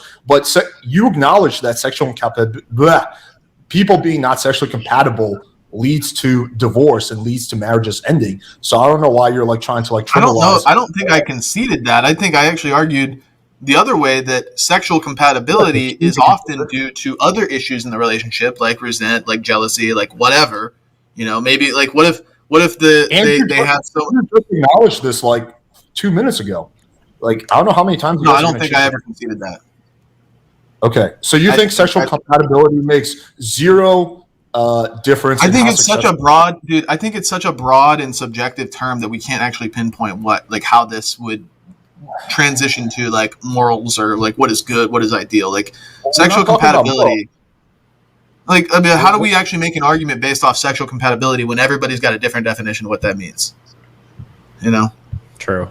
Like, dude, I don't know if you're being perfectly purposely obtuse or you're just like being serious right now. I don't know, but like, dude, I'm not. I'm telling you, like sexual compatibility to one person would be totally different to another person. Like, who knows what that? That's actually the whole means. point of having sex before marriage. Sorry. The whole point, it doesn't. You can be into Alex. this. Yeah. Just 1 second. We've reached another 30-minute intermission where I have to say you can reach a moment where you can be compatible with all of our channels here and just hit that like button just one time for me. I don't want you to get a high count. You don't have to do it multiple times. Just one time. Gentlemen, I want to ask right now, does everybody have an iron bladder here or do you want to take a bathroom break? Or? Sign me up. I'll be back. Okay, cool. All right. Andrew, do you want to take that as a chance to go? Yeah. Okay. So back to where we're at with the sexual compatibility thing. Do you guys think that that's the key factor of a marriage? I think it's a deal breaker. It won't be the thing that makes a marriage, but it can absolutely be the thing that breaks a marriage. I didn't say it couldn't break it, but do you think that that's the only contributing factor? Or do you think that there's hundreds of contributing factors? There's tons of contributing factors. Yeah, the big one's money, right? Hold on. It's important to know your deal breakers. Like there are things that you can be compatible on that are good, but they don't make the relationship. But if you're incompatible on them, then they're bad and they break it. So for instance, having children. Two people that say that they're both willing to have children doesn't mean that the relationship is any better. But one person saying they want to have children and the other saying they absolutely don't is a deal breaker. I agree. Would ruin the relationship. Bad sex, I would consider to be in that same category. Just because you're having good sex doesn't make the relationship. But if you're having bad sex, that can be a deal breaker for a relationship. It can destroy a relationship. And usually when you're talking bad sex, you usually just mean no sex, right? No, because bad sex could be a mismatch. But that's what's being reported when we have cold bed is no sex, not bad sex. No sex can result from a variety of reasons. The woman might have problems with her vagina that makes it hard for the guy to fuck her. The guy might have problems getting an erection that makes it hard for the guy to fuck her. They might prefer different amounts or lengths of sex. Sure. But what would you think the most common reason would be? The most common reason could be a wide variety of reasons. It could be what do you think it would be the primary reason? Don't you think the primary reason is that the woman just decides she doesn't want to have sex anymore? I don't think Isn't that what they're mostly reporting? I don't generally think that women just decide they don't want to have sex anymore. I think that women, especially in relationships, are generally pretty sexual creatures. They want to have sex, usually a lot of sex. I think that most people are like that. If sex isn't happening, then either one, there could be another problem in the relationship that needs to be addressed, right. Or two, they're not having the type of sex that they want because there's a huge sexual mismatch. Right. So the problem usually isn't sex. So the problem isn't usually sex. It's some other contributing factor, and that's our point. So the whole time we've been here banding about sexual compatibility and this silliness. We're talking about a broader prescription here that marriage is complex. We know that it's complex, but it still leads to better outcomes for people. We know that women are going to be able to get married more easily if they have a lower body count, and that those relationships in marriage are going to be more successful, and the children are going to be far healthier. They're going to be far better adjusted. They're going to be better educated. Everyone's going to even make more money. This is what the empiricism shows us societal-wide. And the concern about whether or not, you fuck her the week before marriage to determine whether or not you're sexually compatible or not, it's just kind of silly to us and kind of beside the point. Don't you think that no sex is good? It usually stems from having bad sex. Like, don't you think if the woman is having really bad sex, at some point she's going to be like, yeah, I'd rather just not do it? Okay, but one more time, Alex, right? Since you seem to be just fixated on the sexual aspect here, you recognize that there's far more to marriage than just the sex. And as Destiny was just saying, and I tend to agree with, and Zen agreed with this as well, that the reason that the sex stops is generally due to some other type of contributing factor inside of the marriage. Not because women aren't sexual creatures or men aren't sexual creatures, but there's some other contributing factor that's going on. And that's really what's breaking the marriage up, not the sexual incompatibility, but some other contributing factor. Usually like money, right? That's not what that's a big said. one. He said there are other factors, but it could very well be sexual incompatibility. I don't want to It could be, but when we reason this out, we can determine pretty quickly that there could be other factors, but the chances are, if women are sexual creatures and they're in a marriage and they want to have lots of sex, if the sex stops, there's probably something besides sexual incompatibility that's causing that. How does the reason follow? Yeah, walk me through this. Well, okay, so do you think that the cold bed starts instantly, right at the beginning of the marriage, or do you think you have to be married for a while? If suddenly the mind-blowing sex just stops, don't you think that there's contributing factors to that are external of sex? The mind-blowing sex might never even start. That's the issue, right? Well, it may not, but if you're saying that women are very sexual creatures and they want to have sex in their marriage, and I agree that they probably likely do, then the cold bed, that's a contributing component inside of some external factor in the marriage. We know what these external factors are because they're widely reported. The primary one being money being a big one. That's one of the largest contributing factors to why these marriages end. Most marriages are initiated, or most divorces are initiated by women. And but I mean, marriages also end because of sexual intimacy issues, right? I think I was just Googling around it. It looked like the fourth common cause was intimacy issues. Yeah, but what causes those intimacy issues? Sometimes it can be sexual incompatibility. It could be. And sometimes maybe that's true, but we're looking at the primal causes. But you don't know what the primal cause of sexual incompatibilities. You're just assuming it away. Really How am I assuming it away? Before you guys respond, just for DGG, this is Destiny's chat. You guys, I've been marking down from our chats and playing with Fires, the super chats, and they will be fielded, but I have 0 super chats from you. So I just want to make the record clear that on Destiny's side, if you super chat to his channel, I will put it up later for these guys to be interacting with. So please, if that was a question beforehand, you can do that now. Resume. Sorry. Okay. Anyway, I'm not brushing anything off. I'm saying that generally speaking, you're not married for 5 or 6 years and then the sex just dries up because they're just no longer interested in each other sexually. Andrew, there's a contributing factor. So my question here would be like, how many times do you think you need to have sex to determine sexual compatibility? I'm just curious. Like once, twice, 10,000 times, 20,000? How many times you guys think you need to have sex to determine the sexual compatibility you're talking about? Oh, I think it really depends on the couple, but the more times you do it, the more likely you are to be sure of your compatibility. Why are you more likely the more times you do it versus the least times you do it? It's more data points, right? Yeah. But it's going to depend on the couple. For 2 virgins, you might have to have sex fucking 100 times to what should the incentive be to ever get married? So why should you ever get married if you just want endless data points by having premarital sex to ever make the determination for sexual compatibility? You want the most data, right? What's your cutoff point? Is it the only reason you get married is just to have sex? No, my whole point is it's not. But okay, your guys' argument you asked the question, me, what's the point in ever getting married? There's a certain level of sex you can have with somebody to figure out like an amount of sexual compatibility. If it's 2 like pretty experienced people, you can probably fuck 5 or 10 times and figure out like within that time frame whether or not you're very compatible or not. If it's people with very little experience, it might be more times. It just depends.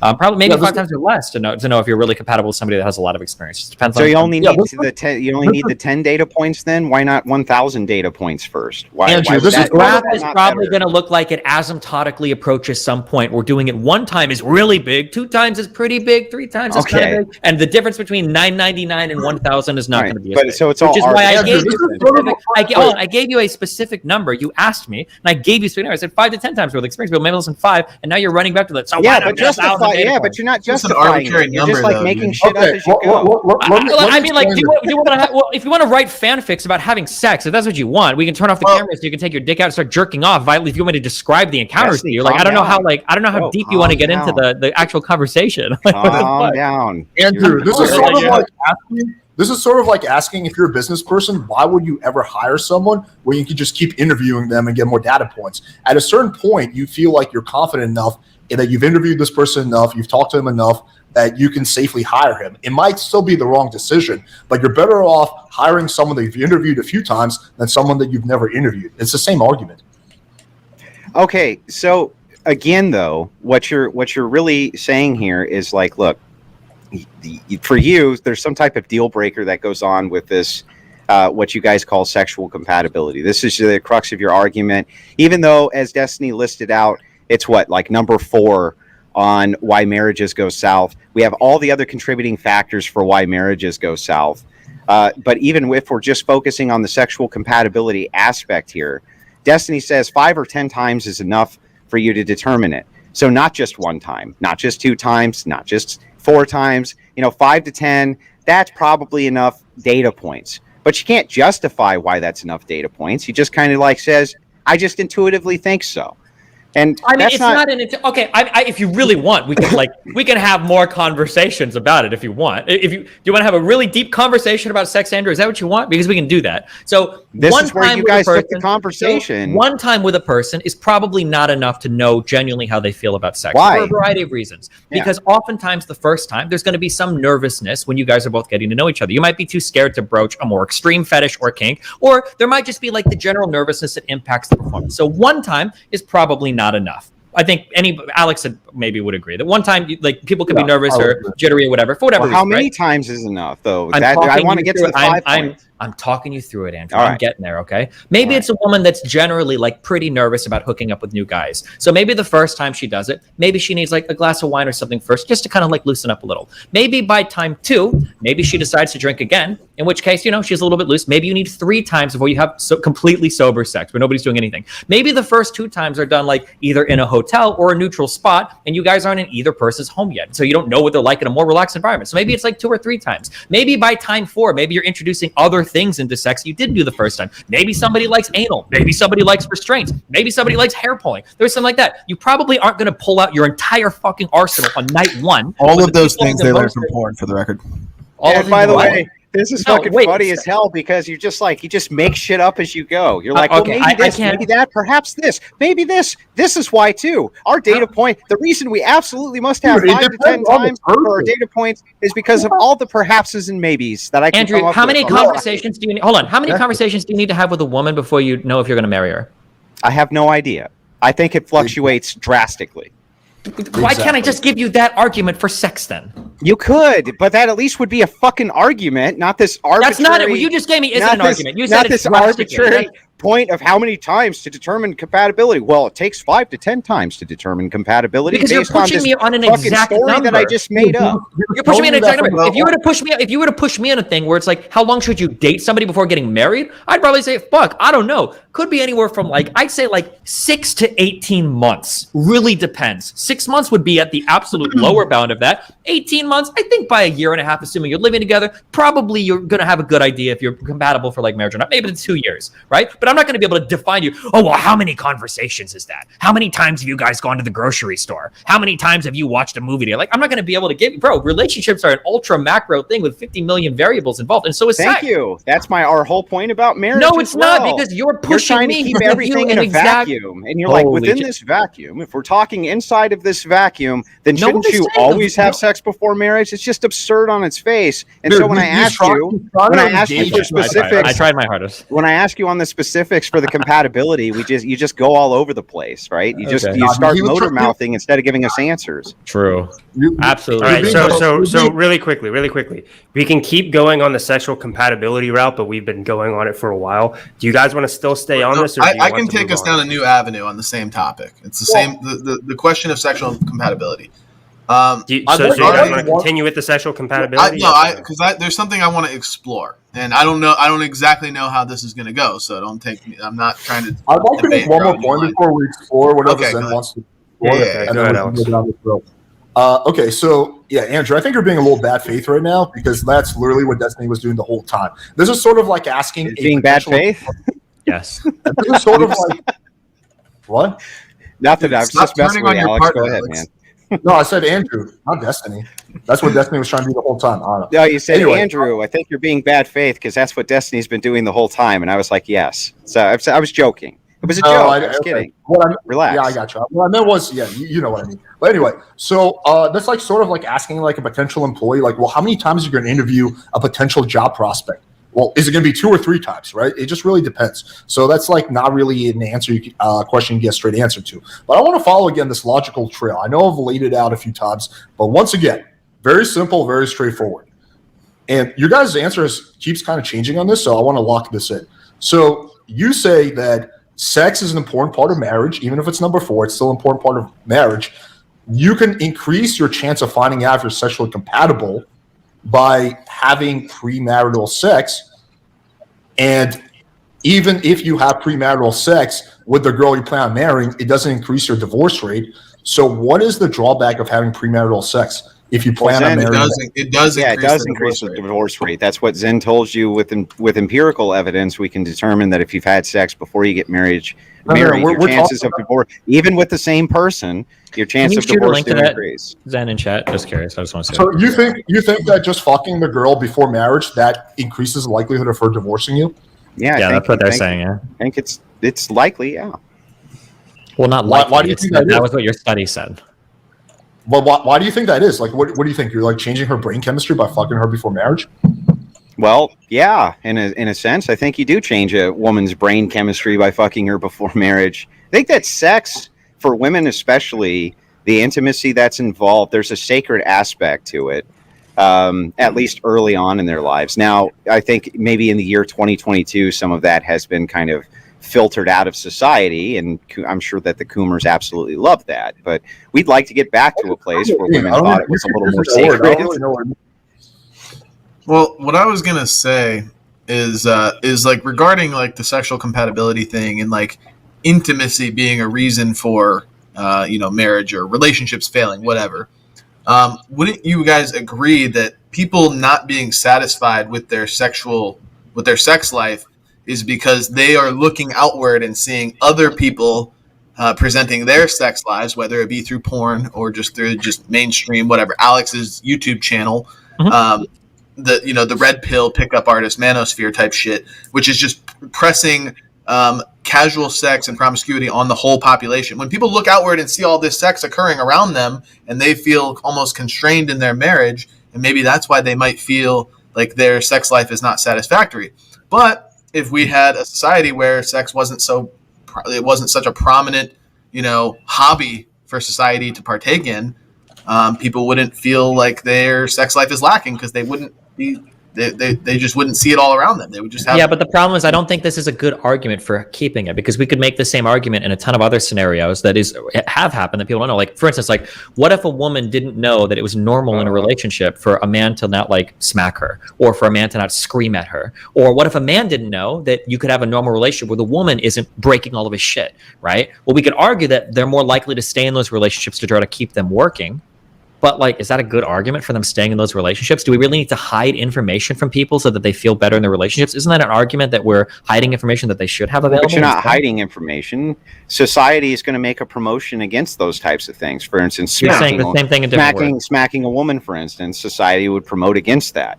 So it's not that you don't know that you can't smack a woman.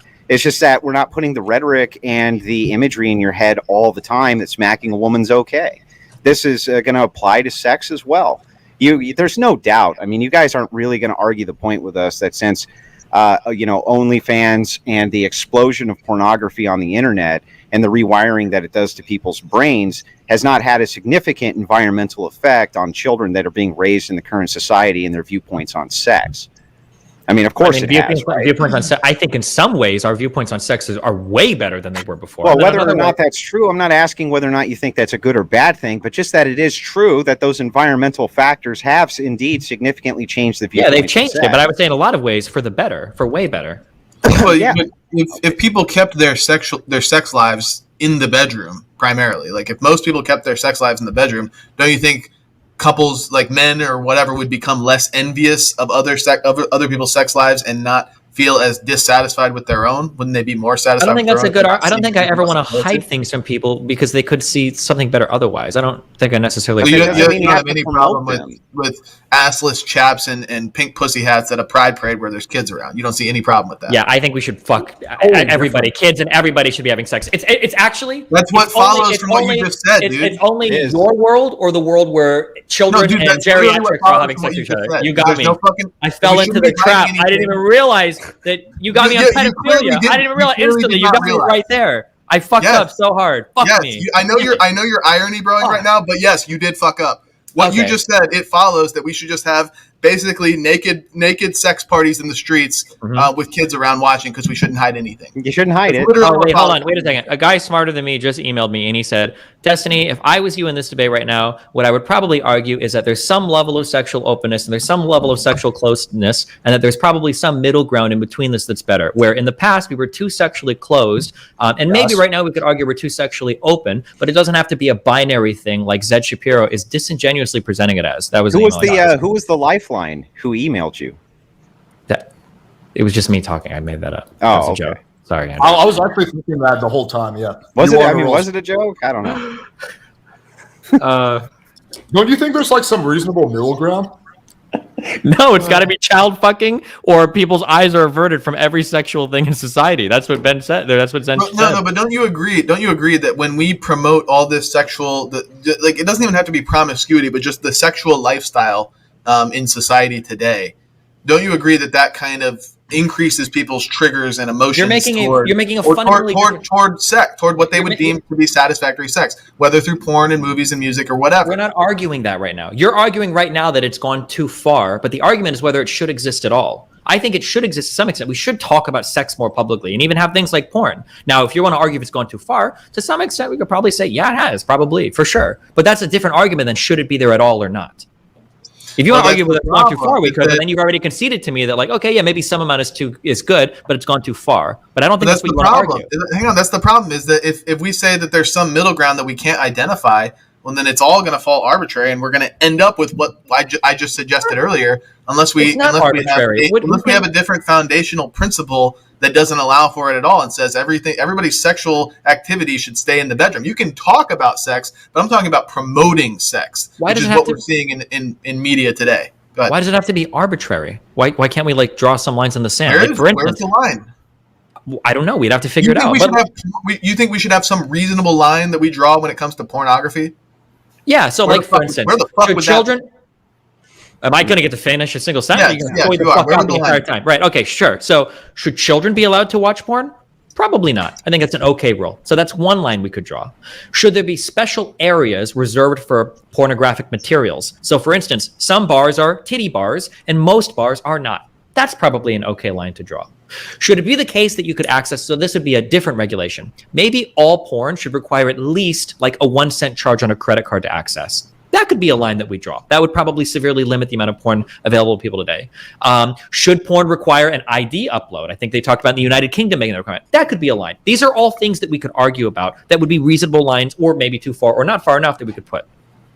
Well, then let's argue about them. Where do you want to put the lines? But this is completely besides the point of the debate. Like, where are we going to put the line on the? Well, it's just it's the avenue that I wanted to explore when it comes to people being non-sexually compatible because they are dissatisfied with their sex life because they see other shit going on that they want to partake in, like whatever their fantasy is on Pornhub. Like they see that and they're like, I want to actually do that, and then their wife's like, no, I'm not doing that crazy shit. And they're like, oh, my sex life sucks because I watch way too much porn. That's really what's going on, and we all fucking know it, by the way. Okay, that could potentially be a reason. Do you think another reason could be the fact that they don't watch porn, they just have really shitty sex, and maybe the girl talks to one of her girlfriends, and she figures out that, she's the only one having really shitty sex. It's not what the empirics are showing us. I mean, this is the whole problem with it, right? Is that if you guys concede that there's conditioning that goes on, environmental conditioning from the time a child is young, and that the environmental conditioning is definitely going to make a determinable outcome in that child's life. I don't think either of you are going to say it's not. Then we're going to have to point to the fact that these things that are happening, the over-glorification of sex, seeing sex everywhere, sex is going to change people's attitudes significantly. So Zen's entire point here is to say, knowing that that's true, don't you think that we might be able to have, kind of a different way of looking at this if society wasn't so fucking sex crazed and we didn't have all this bullshit everywhere? That's his point. Yeah, I acknowledge that could be a factor. Now I want Zen to acknowledge, or you, Andrew, that there could be another factor, and that could be just the shitty sex in of itself. Do you think? Sure, we just think it's far less significant. Okay, well, what is that based on? Like, let's see the empirics. Okay, so the empirics that it's number 4 on the divorce list. No, that's comparing sex to like money and shit like that. We're talking about bad sex. What are the causes of bad sex? You're saying that I think it's people's unrealistic expectations. I really do. Okay, you're saying that's one of the reasons. I'm saying another reason is the fact that they're just having shitty sex outside of like anything else they're seeing. So I want you to show me the empirics that show that the outside influence of pornography is more significant than the what I said, which is basically the fact that just. Well, I mean, by which metrics do you want? Do you want the metrics of what's happened with porn addiction explosion in the last 10 years? Do you want the metrics for what pornography does to a person's brain? Do you want the metrics for when children are watching? Hang on. Do you want the metrics for when children are watching pornography? What their view of sex becomes just 2 years after? I mean, which metrics do you want for this? No, I want some kind of. Clearly, massive pornography and sexualization of society everywhere is problematic, Alex. I want some kind of study that suggests that pornography is playing more of a role than sexual incompatibility. Well, I don't know that we can square those 1-to-1 through empirics, or at least I don't have them ready. You just said that it's so much more important than sexual incompatibility. I don't know the study offhand, but I believe that something like close to 50% of marriages, of divorces rather, contain like some reason being pornography used in the divorce courts or whatever. So like there is a significant causal link or correlation between pornography and divorce in America. Again, I don't have that study. I could find it if you want, but I'm pretty sure it's true. I don't think you can say that pornography is playing more of a role than sexual incompatibility. You have no evidence for that. You presented zero evidence for that.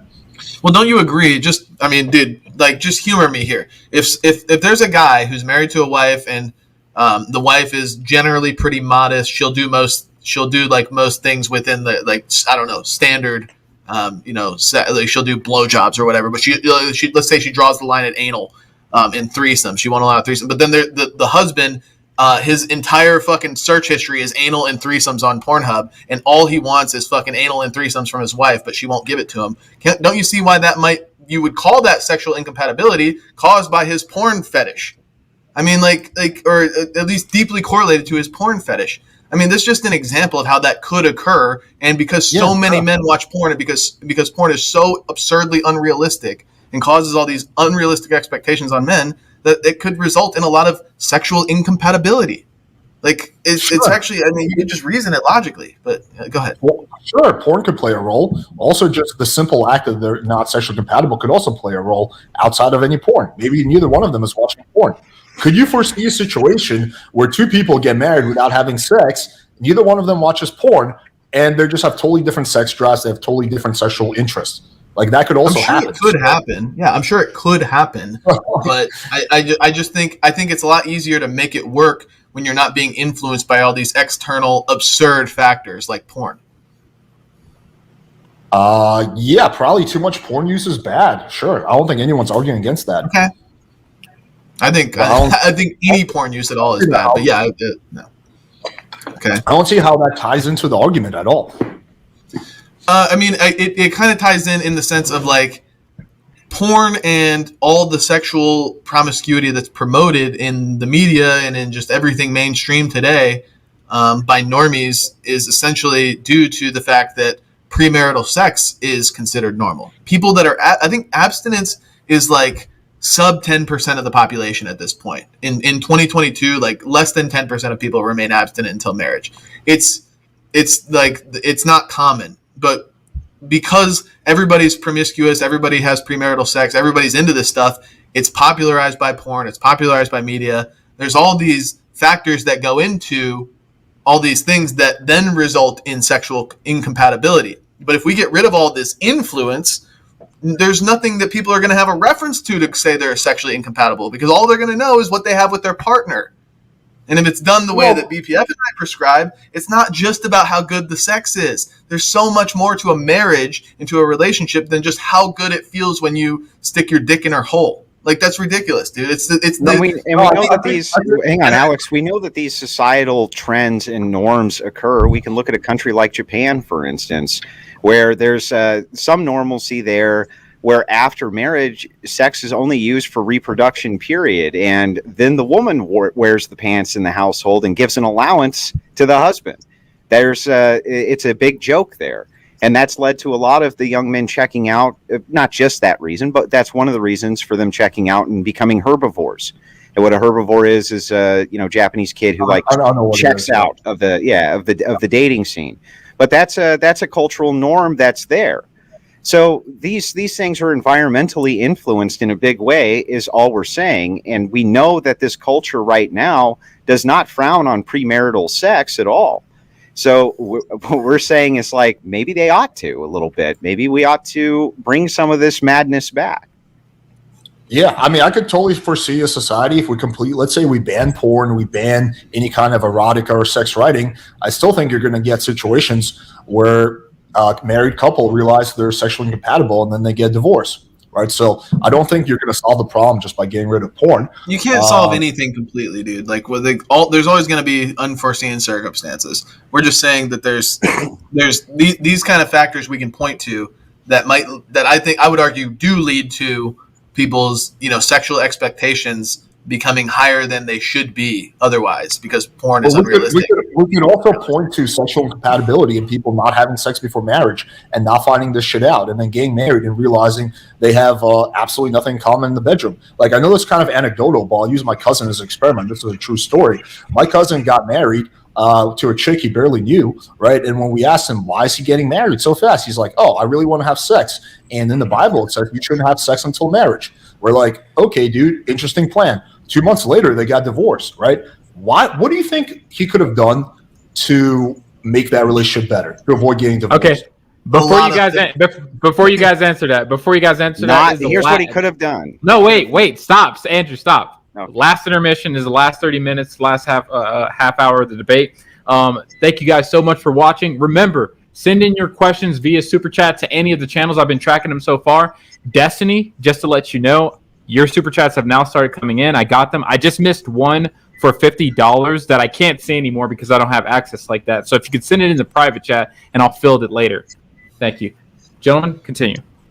Okay, what do you think? I just want to say real quick, Kevin, will you shut the hell up, dude? Will you shut your fucking mouth? Can we get a mute on this Kevin Ray Wilder guy? He's been talking way too much, hogging the fucking mic. Shut this guy up. All right, sorry, continue. I will say, Kevin, you did a very good job modding this. Like, honestly, it was fun to watch. Well, the less I talk, the better. I mean, when it got a little bit crazy there, that's what people watch for. So why would I stop it? Okay, as long as we stay on track of what we're talking about. So we were talking about pornography and how it relates to, So, Alex, real quick. So, actually, because I was linked this earlier. I've been reading this. So you linked me something from the Institute for Family Studies. We're just curious, and I'm not going to use this as discredit study, but are these people that are doing like pro-family, pro-religious group, pro-whatever? I don't exactly. It says Institute of Family Studies, so I'm sure that they do. Okay, just curious. All right, just curious. Sure. So I'm reading down here through the data, and I'm kind of reading through some of the conclusions that the author is drawing. And there's a couple of interesting things about the survey that the person brings up that I wasn't even aware of. So the idea that a marriage works most for women that have like 0 to 1 partners might not have anything to do with how many sexual partners they've had at all. It might just be that they found a really, really good person after 0 to 1 partners. That might be the case. So if you find your quote unquote soulmate after 0 or 1 partners, then it might be the case then that, like, of course, you're not going to have more partners after that.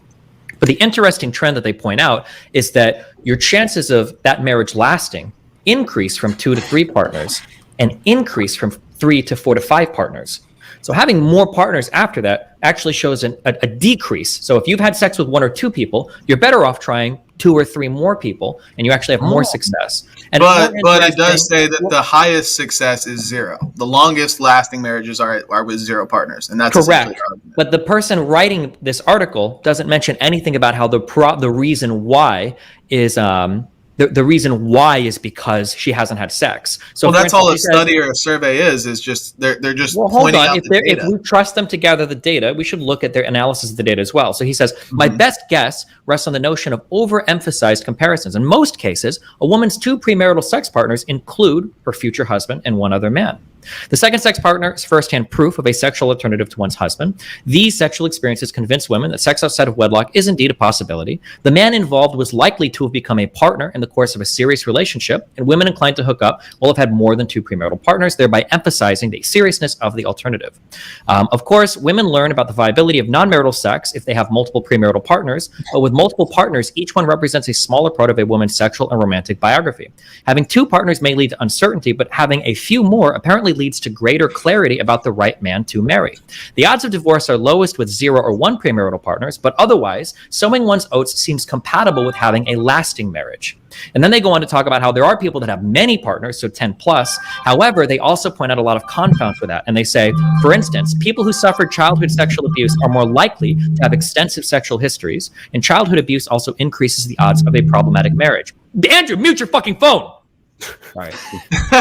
That's literally what I just did was grabbed it and muted it. So so it seems like even in here, and I'm assuming that this website is a very pro-family, like pro-abstinence website. Even here, it seems that the authors are conceding that, of course, somebody with like 10 plus sexual partners, like Alex pointed out earlier, if somebody tells me they've had 30 sexual partners and they're 18 years old, it probably doesn't really have to do with the sex. There's probably some other shit going on there that's leading that person to have a very fucky life. Or if somebody's like 35 years old and they've had 30 sexual partners, okay, like this is probably more reasonable. Or like 20 sexual partners by like 30 or 35. And I think the author of this goes on to point out. So just on that fact of like having more sexual partners is necessarily decreasing your ability of having a lasting marriage. First of all, by the data you provided, which I'm assuming is already biased in your favor, that's not true. And then secondly, the reasons to explain that it's just because it decreases from 2 to 3. I'm looking at it too. It decrease, like the likelihood of divorce decreases from 2 to 3, and then again minor from 3 to 4 or 5. But then after that, it goes right back up. So once you have more than 5, once you get to 10 plus partners, yes, that's when it's at the no. I'm looking. If we're looking at the same graph, it says Figure 1 chances of divorce after 5 years of marriage. It says so from 0 to 1 to 2, the chances go up, chances of divorce, and then from 3 to 4 to 5, they go down a little bit. But then from 6 all the way to 10, they just go right back up. But but looking at this graph, having 9 partners gives you a higher chance of a successful marriage after 5 years than having 2 partners. Okay, but we're arguing for 0, which has the best chance of a successful. Sure, that's fine, but I'm just saying that the way that correlation looks seems to imply that there's something more going on here than just saying more sex is bad. Because hold on, again, in relation to our argument. No, wait. I'm thinking about it in relation to our argument. Hold on, Zen. Let Destiny go.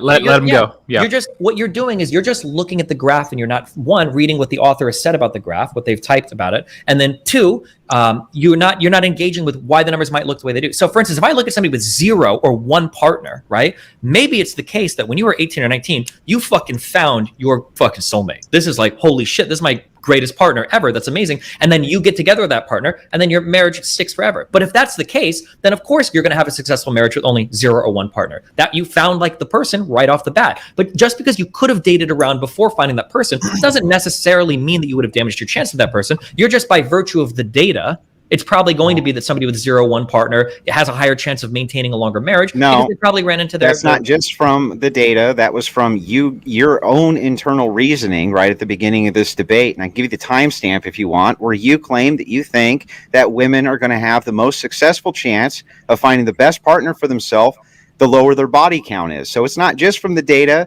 The data is just one more tool to add on top of your own reasoning skills. I'm just reading the author's writings about the data. To be clear, the dialectic here is we're arguing for 0 and you guys are arguing for or either neutral or just anything in between, 0 to many. And with 0 partners, it's showing like in all 3 like sects of the study that they did, it's like 5 to 10% chance of marriage or divorce. Sorry. But then when you go to 9 partners, which yes, it is technically lower, 6 to 9 partners is technically lower than 2 partners. It's still a 25% chance of divorce in this study. I mean, it's still a significantly greater chance of divorce. Sure, I understand. But what you're trying to say is that because of the greater number of sexual partners, they're getting divorced. But another explanation could just be the people with 0 or 1 partners, the first person that they started dating happened to be the one that was like the most compatible. Yeah, but that's just like who knows? That's just another maybe who knows what argument. And but the problem is that hang on. In reality, with these studies and with these surveys and all this data, you can't really draw causal links between anything. All you can do is point to correlations that appear to be strong or weak or nonsense or whatever. And if you can't draw any causal links, then you can't give any prescription. So why would you even link with this study? If you're that's the problem with empirical data. Yeah, no, I agree. Hold on. That's not. You can draw causal links from empirical data sometimes. It just depends on what the data is investigating. Well, in this particular scenario, and I mean, you would have to point me to something specific that you're talking about. From what I can gather, data just provides correlation. It doesn't give you a cause. Well, wouldn't it logically follow that every time you add a sexual partner, your chance of being married goes down? Well, that's not what the data is showing. Like, that's just, if you think about it logically, that's what it founds. If like there's something. Let's real quick. No, I will. Wait. Just survive on that. Because that was a part. Wait, just survive on that. Let's say, for instance, you let's just ask people how many people you've dated. Let's say I go to one group of people and I say like, how many people you dated before getting married? And this group was like 0 to 1 person, and another group was like 5 people. Well, chances are the people that dated 0 to 1 people, their marriage is probably good because they found like the one like right away. Whereas the other people that dated 4 or 5 people first, they're still like dating around to find like that person. So it's going to cause so now the question is like, hold on. Maybe dating less is actually making these people more successful. It's like, well, no, it's just the people that have only had 0 to 1 dating partners prior to getting married or whatever, just found somebody that was super compatible right away. And then they got married. So it's like a data artifact. Yeah. I mean, that's just another, like, if maybe who knows what argument, but if you're going to say like, that's why I'm just willing to concede if it's like having 2 to 3 to 4 to 5, whatever partners doesn't really change much as far as your chances of marriage or divorce. I might just concede that. But again, our argument is that the most ideal scenario is abstinence, 0 sexual partners, and that's what the data supports. That's what matters here. That's your logic. And your logic supports that. No. Is that correlation or causation? Like, can you see how maybe someone who has 0 partners before marriage maybe found their partner like their high school sweetheart, or maybe they're more religious, and religious people are less likely to get divorced, right? Like, versus someone who has 8 or 9 partners, maybe they're not religious. Religious people are less likely to get divorced, right? So maybe this is a correlation thing instead of a causation thing. If you think about it, like, if this was a causation thing, something inherently about you having sex with other people caused your chance of marriage to go down, then you would see the chart just go all the way up. Every time you add a new person, your chance of marriage goes down, but that's not what the data is showing. So that suggests it's a correlation, not causation. Yeah, because again, you can't just find a causal link between anything really with just one piece of data. Okay. But you can point to a series of correlations that are strong enough to say, maybe we should live this way, we should act this way, we should not do this, I agree. Especially if they match up with other contributing factors. I agree 100% with what you're saying, Zen. But here's the issue that I think, okay? Let's say that, because what we have is some data, and what we're both trying to do is come up with a hypothesis that the data fits. That's what we're trying to figure out. And you're telling me that the more partners you have in general, having more partners is going to increase the likelihood of you being divorced within 5 years. Therefore, by virtue of having more partners, you're more likely to get divorced. Like, just that thing, there's like some link there. And I'm saying, okay, that could be true. But the problem I'm running into is when I look at the data, past 2 partners, you're better off having 3, 4, 5, 6, 7, 8, 9 partners before that trend actually gets worse than having 2 partners. Now, if you were if your hypothesis was to say abstinence is best, and having more partners is actually damaging your ability to maintain long marriages, I wouldn't expect to see the trend reverse at 2 partners, then reverse again at 4 to 5 partners, and only get past 2 partners once you've had 10 or more partners. But it's not, okay, for one, it's not a very significant trend reversal. Like, they're again, 0 to 1 is like this, and then like 3 to 4 to 5 is kind of just like a very shallow decrease, and then it goes back up. It's not very significant. So it looks like 1 partner is 21%, and 6 to 9 partners is 26%. That's not a huge difference in... It's no compared to 5% versus 30%. Sure, 5% versus 25%. Sure, but your difference from 1 to 2 partners is it goes up from 21% to 30%. And then from 2 partners to 6 to 9, it drops all the way back down to 26% from 30%. From 4 to 5 partners, it's down to 24%. I'm just saying that it doesn't seem like our hypothesis is explanatory. Explain to me how it changes from 2 to 9 partners. Why does it do that? All three of these graphs show the greatest changes. You're just restating. We're in the pre-sub area. Okay, I've said my piece. All three of these categories in this graph the greatest changes that occur are from 0 to 1 to 2. Everything else that changes is much more mild, even if it reverses. But there could be even something to be said about this. Like you guys keep saying, like, oh, what if external factor occurs here, external factor occurs here? What if it's just simply the case that people they experiment with sexual partners, like multiple sexual partners, and they realize this isn't actually ideal, and they become more willing to settle down after experimenting? Then you would expect after 10 plus partners that number would be even lower, but it's not. So I just want to be I think at that point you just become a lost cause. But yeah, so I just want to state one more time very clearly for the audience, because he won't answer the question, right? So if you didn't ask a question, I'll answer your question if you ask it. Okay, sure. So my question is how can you explain the reversal of your trend at 2 partners if your hypothesis is that more partners will cause you to have a higher chance of divorce? It's not our hypothesis. Yeah, I don't think I said cause, but I said generally speaking, there is a correlative trend with more sexual partners being less desirable for the opposite sex. Or also that it's less likely to lead to a stronger marriage. Okay, me and Alex, I think we 100% agree. If you're not going to put any causal link at all, chances are, like most religious people or like arranged marriages, are probably 0 to 1. I would agree with that 100%. Yeah, if that's what you want to say. If there's no causal link, then yeah. You guys can only make moral prescriptions based on correlations. Like, what are the causal links that you make? I can make observations about relationships and say something like sexual compatibility is a really important part of a relationship. We can back that up with data that you can see some people will get divorced because of sexual incompatibility. And I'll say, well, in that case, you should probably have sex before marriage. That's a reason. That's a prescriptive statement to make. Now, if you want to say, well, hold on, I don't think that's good because having more partners is bad. Well, is having more partners bad? Because when I look at your data, when you say having more partners is bad, you're implying that by virtue of sleeping with more partners, you're decreasing your chances at a successful marriage. But that's not true. Your hypothesis doesn't, your data doesn't fit your hypothesis. It is true. Anything that's more partners past 0. Anything that's more partners past 1 does decrease it. Having more partners past 1 doesn't mean that it's causing it. It's just correlated with it. I don't know what 0 and 1 partners is. It might have just been somebody that met their like soulmate really early on in life. Or they got arranged. Data is just a correlative factor. There is no causal link you can. You can't say just correlative. Your whole point is that this is causal. If you say it's correlative, you've undermined your entire argument.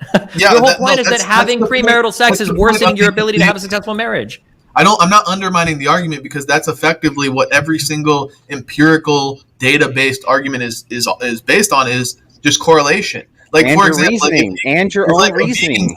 If a vegan says like all-cause mortality is lower in people that eat plant-based diets versus not, like, that's just a correlation. It doesn't necessarily follow that veganism causes lower mortality. It will, but it's correlated, and that's what their argument would be based on. I'm not saying I agree, by the way. It will if you can like control for enough variables. That's the whole point. If it was the case theoretically that I could control for every single variable in a person's lifestyle and diet, and the only thing that I'm altering is like the amount of meat that I'm having the person eat, then I could go on to make a statement that like there's a good chance that there's a causal link here between the consumption of meat and all-cause mortality. But that's assuming that I'm controlling for enough other variables, which this study goes on to admit that it doesn't do. It doesn't control, for instance, for adverse childhood. Control for enough variables, though. There's always more. That's always the difficulty of doing psych research, of course. But like, I mean, you do this. Obviously, these are all retrospectives. But I mean, the strength of a survey could show that. So if they would have asked questions about like childhood sexual abuse, that's one thing we could have ruled out. If they would have asked questions about arranged marriages, that's one thing we could rule out. Once you rule out enough alternative hypotheses, then we can fall back on one. Your hypothesis is that more sexual encounters are going to cause you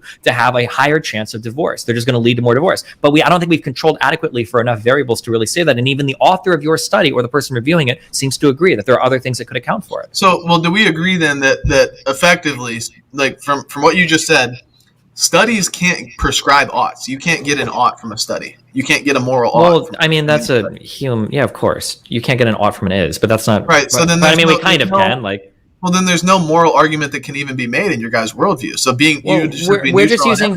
Maybe we should have just had a meta ethics debate, Destiny. Maybe we should have gone there. Well, everyone here agrees that we can, in a way, get an ought from an is. So we're just like analyzing the is right now because the is going to determine our oughts. I think all of us here agree that we ought to have healthy relationships. We all agree that we ought to have healthy marriages. So if that's the case, then we're going to analyze descriptively the data that's going to show us what's more likely or less likely to lead to healthy marriages.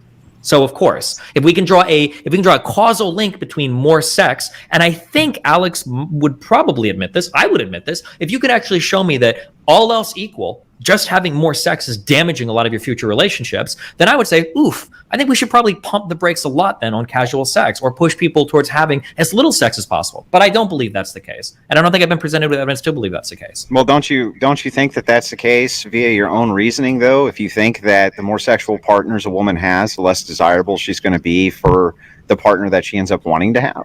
Not necessarily. So you don't trust your own reasoning either? Well, it's not my own reasoning. That would just have to be something that is demonstrated, I guess. So even though there is empirical evidence to support that, and your own intuitive reasoning tells you that still isn't good enough for you, what metric can we possibly present that would be? Well, yeah, there'd have to be like views, because my understanding is that people's views of sexual activity has changed over time. My guess is going to be that in 1970, a woman with 5 partners is like disgusting. But in the year 2020, a woman with 5 partners is probably not that far. Like those are probably views that change over time, would be my guess. Yeah, I agree that those views change over time, but I think that the foundation of the fact that having more partners equals less desirability is something we would probably agree on. Yeah, but if that's a trend, sense, right? Real quick, to go on what Destiny just said about how 5 partners 50 years ago or whatever is disgusting. 5 partners today is more viewed as normal. But referencing back to this study we just looked at, having 0 partners in the 2000s, it was the least likely to get married. And then across the board, having 2, 3, 4 to 5, 6 to 9, or 10 plus in the 2000s had a higher chance of divorce than anything prior. So having more partners in the 2000s, this study shows that they're actually more likely to get divorced. Sure, but in the 90s. Yeah, I understand, but like, so for instance, like looking at this study, for instance, like I can pull this quote out, like the percentage of Americans who believe that premarital sex among adults was not wrong at all was 29% in 1970, but in the 2000s it was 49%. From 2012 to from 2010 to 2012 it was 58%, right? So I imagine these are like opinions and shit that are changing over time, like so it might not be the case. I agree that generally the societal view on premarital sex has become much more loose, like lax, like people don't really care much for premarital sex, but then what we see is more divorce. Sure, but so if someone has 2 sexual partners, would you then, if we're going off the study, recommend for them to get like 6 or 7 more sexual partners, because that will actually lower the divorce risk? Rephrase or just restate it. Let's say you have someone who already has 2 sexual partners. They're not a virgin. Would you recommend for them to get another 4 or 5 sexual partners before they get married, because that will further lower their divorce risk? No, because for one, I don't think it lowers it to any significant degree. Like it's very shallow. Like I said, the graph is very shallow when we're talking about that decrease. But 2, I think it's more of an intrinsic factor. I don't know if it's just sex alone that's causing this, but I think it's the mindset that somebody has when they're engaging in promiscuous and premarital sex that is also leading to their failed marriage. And we can see that because of the variation of the sexual partners that happens depending on the time frame in which it's happening, whether it's the 2000s or whatever. It significantly sways based on what's going on with societal environment. So no, we still wouldn't make that prescription. Okay, so you're not going to make that prescription, even though the data supports it, but we're supposed to make the prescription that one should not have premarital sex at all. Yeah, but the data supports it in another way if societal conditions are correct, and so we would try to move towards those societal conditions. Like we're essentially just saying, like, what we are advocating for is the most amount of people having the closest to 0 sexual partners premarital as possible. We want the most amount of people remaining abstinent as possible. Sure, we understand that. You just don't have a really compelling, like. But anything, like compelling when we're talking about like, oh, you already got 2, 3, 4 partners. Should you have more? Like, I don't know. It just becomes arbitrary at that point. I think ideally, it's not arbitrary according to your data. Sorry. Yeah, the data that you're using to base your argument on suggests that you'd be better off having a few more sexual partners if you already have 2. Based on current environmental standards, but those environmental standards, when changed, you see the trend changes with it. Well, we live in the current world. We don't live in an idealistic fantasy world. Well, it's not idealistic in fantasy to want to change environmental conditions to get the outcomes that we want in society. But you can't change the world. You can just change your own behavior. Maybe people, first of all, a single individual can change the world. We've seen that 1,000 times. But that aside, All we're Andrew, doing do you is really think you can advocating. get people All that without we're having doing is premarital advocating for what we'd like to see and the changes we would like to see. We understand that there might be environmental changes that are necessary in order to bring us even closer to that zero marker. So I don't even know what the fight is. Why we're supposed to use the study to change our position that people shouldn't have any premarital sex when you're not willing to use that same exact study to change your position when the data supports that you go from 2 to 6 partners. But it doesn't. That doesn't change our actual argument. Like, let's just say I concede. Yeah, sure. Have 2 more partners after you had 4. Okay, but my overarching argument is 0 is best. That's the argument we're making. Is that 0 is best? Obviously, you can't undo if you've already had 2. That's great, and we're saying, let's say we agree with that, and you said 0 is best. But if somebody's had 2, they might as well have 7 more. Okay, well, even if true, it would still be optimal to have 0, so we never get past that to have the 7 more. So it's still not contending with the argument. Yeah, like even if we concede all of it, have 7 more, but 0 is still best. The argument is that 0 is best, and all the data shows it, or all the data shows it, and our logic shows it. Okay, I mean, yeah, like your argument changes multiple times, but okay. No, it's remained the same the whole time. And we've restated it multiple times. Okay, going back to my cousin's example. So what do you think my cousin could have done to have a less likely chance of his relationship ending in failure, or less likely of him getting a divorce? I'll phrase it like that.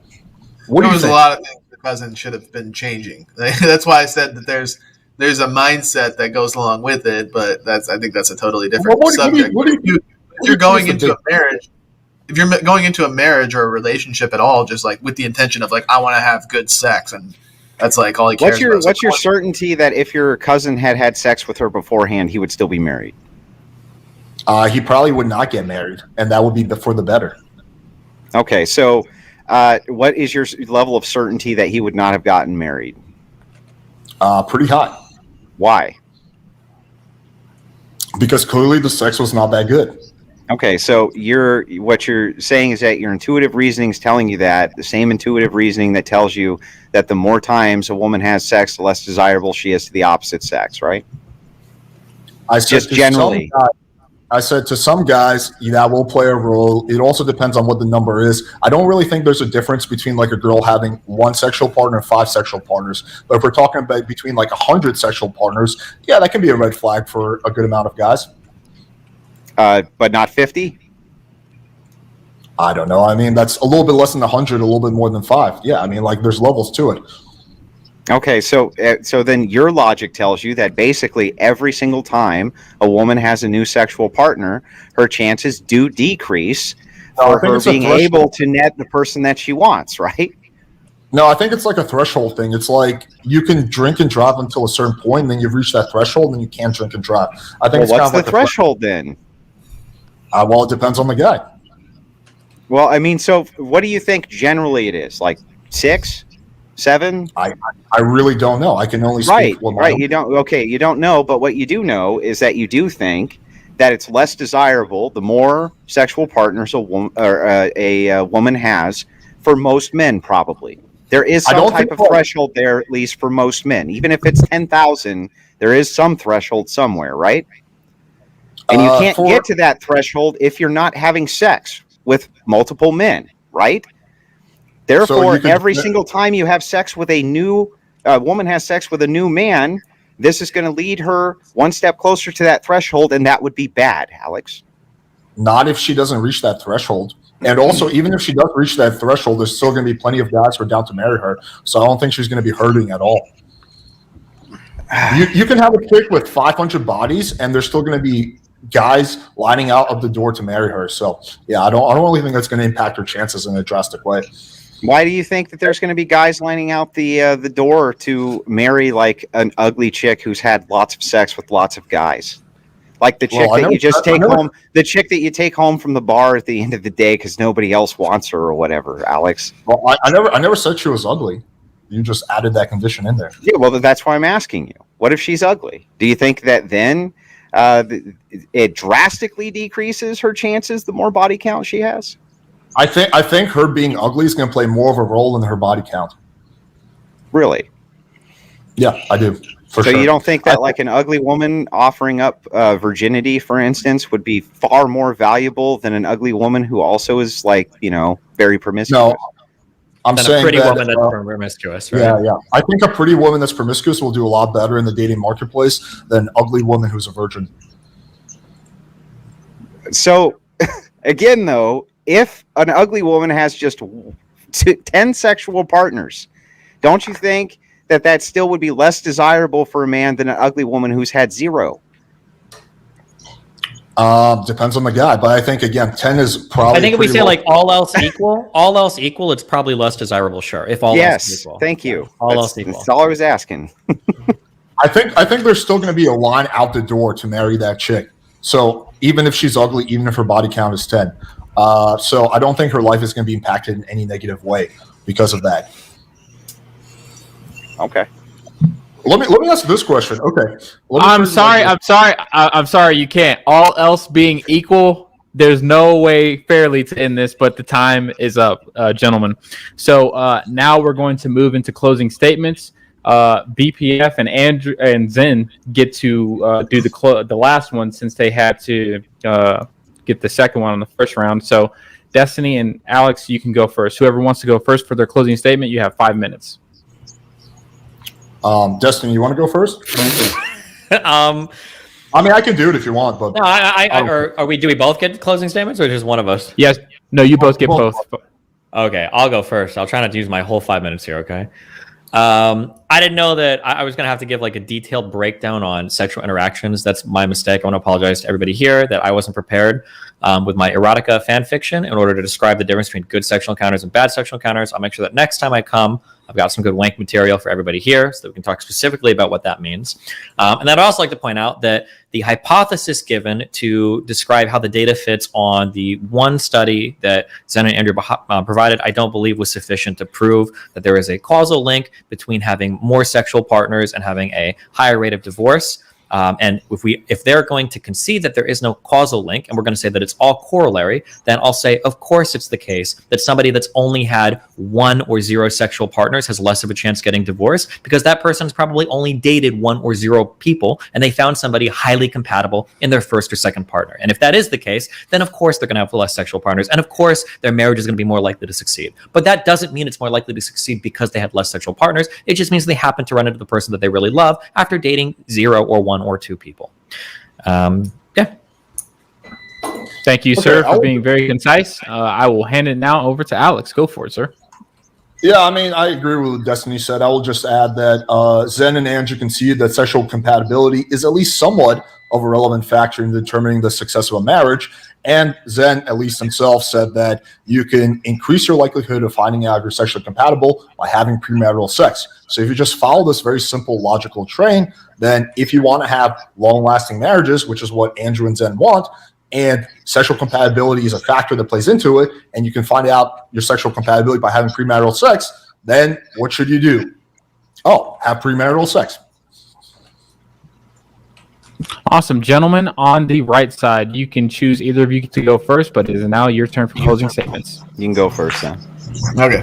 I just want to point out, Alex said right at the end, he initially came into the debate claiming moral neutrality on premarital sex, and then he said at the end, we all heard it, play it back 30 seconds, you should have premarital sex. Interesting that he accused us of changing our argument the whole time and then changed his at the last second in his closing statement. Excuse me. Very interesting. But yeah. Anyway, I think we made our case pretty clear here that obviously from our own worldview, abstinence is ideal just due to Christian ethics, but we didn't have to even argue that. Destiny was the one who was trying to push it to meta-ethics, ironically. But we provided, I have more studies and more data, but the data that I did provide supports the claim that being abstinent leads to a lower rate of divorce, or at least is highly correlated with a lower rate of divorce, which is all you can really do with a study. You can't provide causal chains and causal links of anything with studies that give you an ought claim. All they are is data that you then have to interpret and make prescriptions under your own interpretation. And as far as like the whole sexual compatibility thing, I really think that's an argument from just degenerate coomers, porn-addicted coomers that have been normalized by a porn-addicted, degenerate coomer society to think that all that a relationship is sexual pleasure and sexual compatibility. No one needs that at all. Excuse me. Alex, Excuse me. it's just a closing statement. So even though, stop. You can, Alex, you can respond. Stop. You can respond afterwards. This is closing statements. I was charitable to you. I didn't interrupt you. You don't have to interrupt me. Yeah, go ahead. So this has been these kind of arguments have been normalized in our society because sexual promiscuity and this coomer mentality is just running rampant. Basically, everybody partakes in it one way or another. I'm sure even myself and Andrew are not perfect in that regard, but it doesn't mean we can't argue for it. And that what we are arguing for doesn't lead to a stronger family structure, a family unit, higher birth rates, less divorce, which is what society is built on, is the family unit. So I think we made our argument pretty clear and essentially pretty sound. So other than that, I did enjoy the conversation. I think it was relatively civil. Kevin did a good job. Pedro did a good job. Destiny, Alex, I appreciate you guys engaging. It was fun. Yeah. So just to briefly add on to that, I appreciated the convo. I always appreciate the convos with Alex. I always find him to be very good faith. I know that we both get frustrated sometimes when we're going at it, but we do have good conversations, I feel like, and me and Destiny do too. So I appreciate both of you guys kind of humoring us tonight and taking this topic on. I feel like we got kind of bogged down on just the premarital sex, but I think that that's okay. That was something that needed to be kind of fought out so that we could even get anywhere with anything else, because like you guys really just don't think that any of that, is a big deal, basically. Like that's kind of our whole contention with Alex and the pickup crew, But remember, one of the things that was said here that's so key, and take this away because it's very important. Everybody present agreed and understands the fact that the more sexual partners a woman has, and we all reasoned this out, the more likely it is that she's probably not going to find Mr. Right or Prince Charming or the man of her dreams or sail off into the sunset and have that happily ever after. We know this for certain. We reasoned this out long before we got to the empirics, and the empirics just kind of backed us up. Right? The zero play count is the play. That's for the best for a healthy society. And try to remember that it's super important that this adds up to what we intuitively kind of understand anyway with the current world that's around us. None of these guys are stupid. Destiny's not stupid. Alex isn't stupid. Zen isn't stupid. We understand that the more a woman screws around with multiple men, the less desirable she's going to be for the opposite sex. We understand this. I don't even think we need the empirical evidence to know this, but the empirical evidence does back it. And of course, that's going to be a problem. The more promiscuous a woman is, the less we want to have that woman around. It's just kind of the way that it is. So I did just want to kind of add that on to Zen's excellent closing statement and tell you guys once again, thanks for coming on. All right, ladies and gentlemen, and that ends the debate. The debate is officially over, and we do things a little bit differently here on the Crucible. During this time now, me and Kevin get to take our mod hats off, and whatever notes we took down, we get to interact with the debaters and ask questions. Then we're going to move over into all the super chats and questions that I've been tracking this whole time to actually field to the debaters once again. So I'll field the first question. Kevin, Pedro, I think you're going to be say something for 10 seconds before you get into that. Yeah, it'll be 10 seconds, I promise. Just respond to Zen. Yeah, make it very quickly, please. Okay, I think Zen made a pure straw man argument because no one claimed that sex was the only factor. That's it. Well, if we can do 10 seconds, can I ask one quick question of Andrew? Just because the data analysis part is really funny to me. Andrew, do you think just one question. I won't even respond to his answer. I just want to ask one question. Okay. Empirically, do you think that the chances of you dying in a fire increase the more times a fireman shows up to your house? I don't know. Okay. What do you mean? That's all I got on that one. Okay. Well, okay. I don't understand. I know you don't understand. That's the whole point. We're good. Oh, okay. Well, so that tells us nothing. Glad that you were able to take your last 10-second cheap shot and it didn't go anywhere. Good for you. The point he's making, no, stop. Moderator questions start now. Me and Kevin get to get in. You guys are over. Okay, we get the floor. Can I just take a piss real quick? Yes, Alex.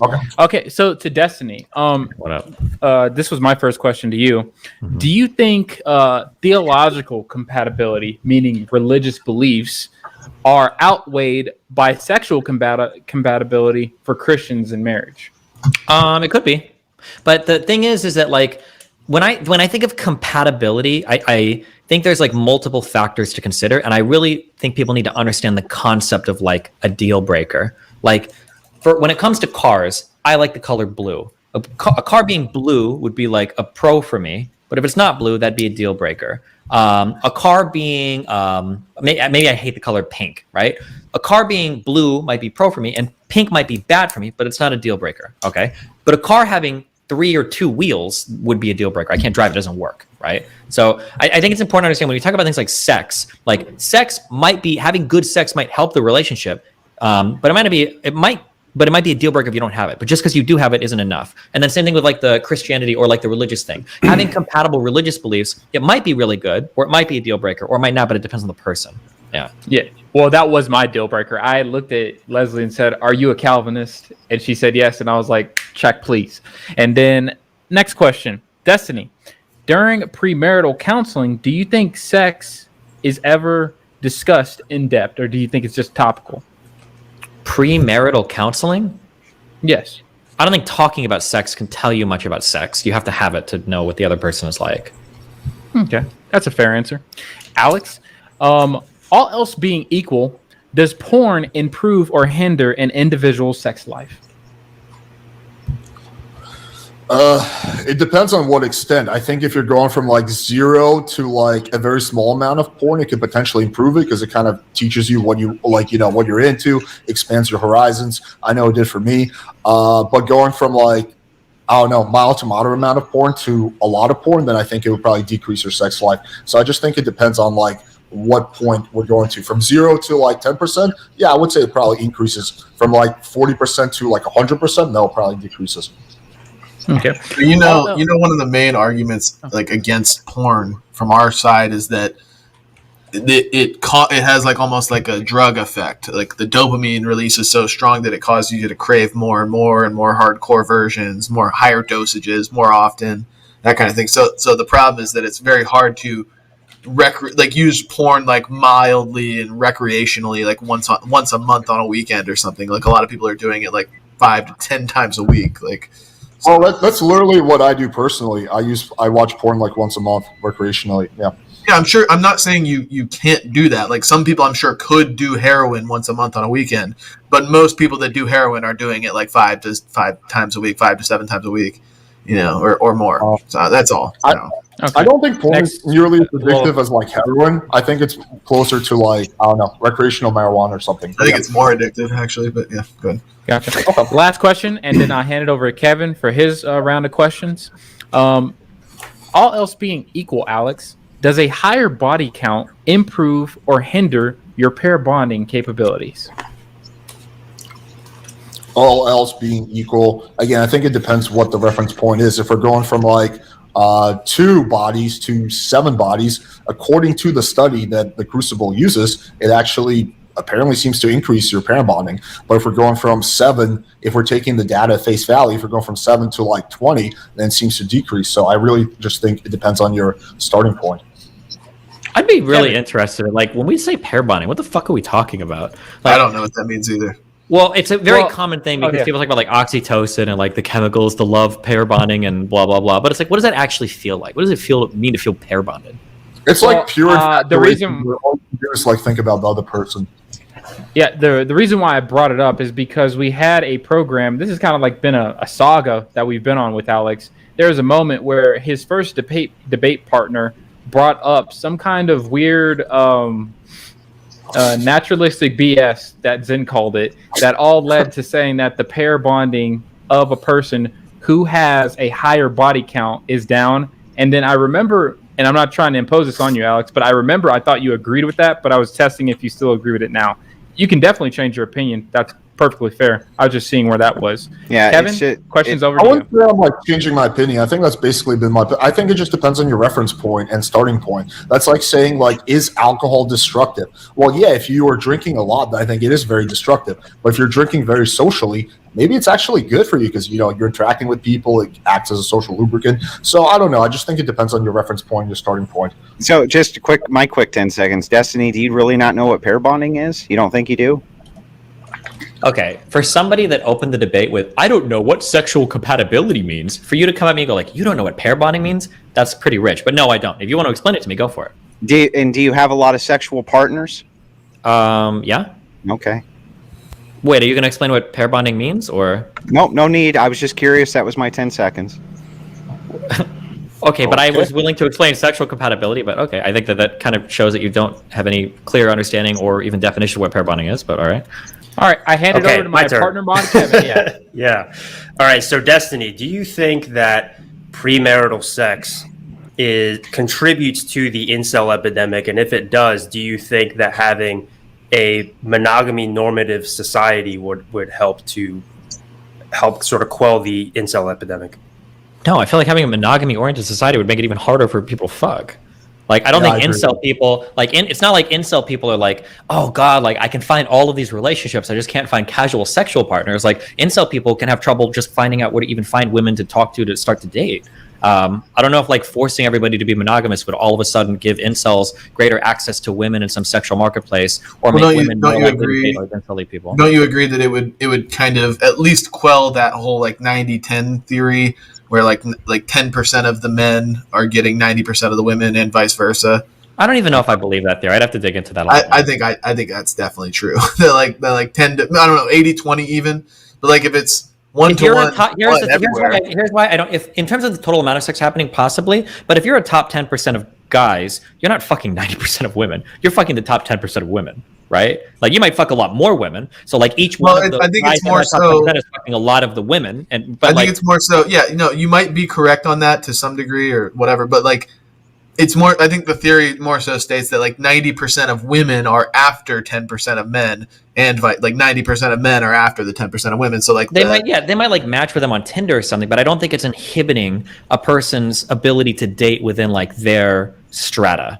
Right? I think it would. I mean, think about it. If you're like matching with a bunch of people on Tinder per se, or you're on some dating app, and you match with somebody who's in that top 10%, and you're like super attracted to them, but then everybody else who's like out of that top 10%, you're like, well, this one's way hotter, so I don't really care about them. You're gonna like neglect them almost. I guess it's possible, but I mean, if you're a woman and you settle for just being fuck zoned by a guy who's just like banging you and like once a month, and that's all you see him, and that inhibits you from dating. I mean, like, I think there's an interesting broader conversation to have about how women's like expectations might be a little bit skewed in like the hyper feminist society, where like you saw, this is what Kevin Samuels fought against his whole career, is a woman will call in saying like, I'm 36, I've got 2 kids, I want a 6-figure man who's like in his late 20s or some shit. It's like, bro, what the fuck are you talking about? Like, that probably exists to some extent, but I don't think enforcing monogamy is going to change any of that. I don't think so. Not to mention the fact that you could never enforce monogamy. But like, even if you could, I don't know if it would necessarily change that or not. You might just have more women that are single and are fine being single. Kevin, can I ask you a question, actually? Sure. Yeah, that's weird, but okay. Yeah, I know it's weird. It's kind of odd. Do you think it's a good thing to have a person who's saying, I want a guy who's in his late 20s and is a 6-figure man as some of their criteria for a partner in life? Do you think that's good? Like if a woman says it? Like, oh, I want a man who's in their late 20s and makes 6 figures? Like, do you stick around for that conversation now? Like, oh, that's what you're after?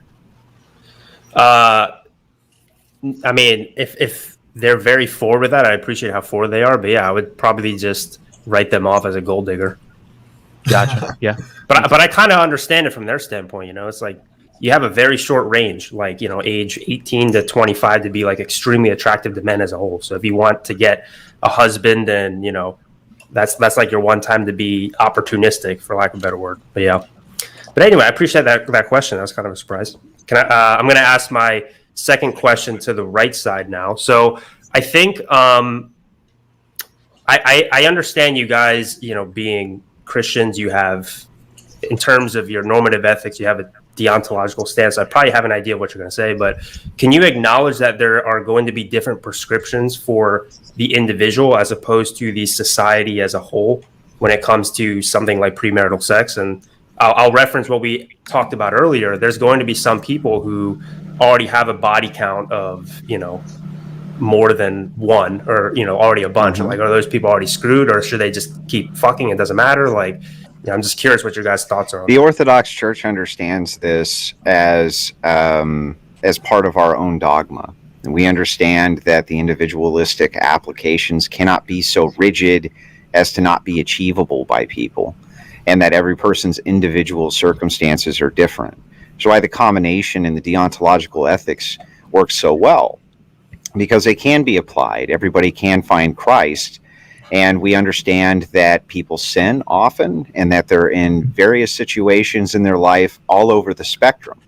But the goal is to bring that back to where there's some sort of decency, normalcy within the Christian framework and the worldview. So we're not so rigid as to say that, of course, like you have to pray facing north at 1 p.m. every day, or that would be ridiculous. We understand that we have to apply these things in a way that makes sense on the individual level and at the societal level, which is why Christian ethics is not postulating anything or advocating for anything that's so rigid. An individual, pretty much any space in their life, can't start following that ethical system. Can I ask Andrew and Zen a really quick question? It's on topic. Andrew and Zen, you both have in the past said that you have premarital sex. Yeah, that's the word. Sorry, it's economia. That popped up in the chat, so I forgot it. But yeah, economia is what it's called. Do you what's your honest opinion? Do you think that your marriages are less likely to work out than those of like a virgin who got married because you guys had premarital sex, or you feel like it's the same shit? I feel like it was a huge mistake to have had premarital sex. Yeah. Yeah, I think if we were in the mindset that we were in when we were having premarital sex, and we remained in that mindset, it would be likely that our marriages would fail. But I think our situations are similar, where we probably either weren't religious or weren't serious about it at the time, and have since become more committed to our faith. So we can look back and say that, that was a mistake, it was wrong, we shouldn't do it. And that's what that change in mindset, like I said earlier, is ultimately what is going to save the marriage and save the livelihood, rather than just simply the act itself. But you don't think your marriage is more likely to end in divorce than a virgin's marriage, correct? I think according to empirics, it definitely is. But with our change in mindset, I think we still have the ability to save it. But according to strictly empirics, our marriages are certainly more likely to fail. Okay. That's why we look back and say that was a mistake. Okay. I got one last question. We also think, and just to expand on that, we also do think that, your sins do follow you. You know what I mean? Your sins do follow you. Even the secularists understand that to a degree, that the choices that they make have long-term ramifications. And having a lot of premarital sex, usually I don't even hear utilitarians say that that's a good prescription for society. You know what I mean? They always bring it down to the micro and just say, well, it's good for me, but not necessarily a prescription I'd make for everybody. So, but the gospel can totally reconcile you of that sin with Father. Totes my goats.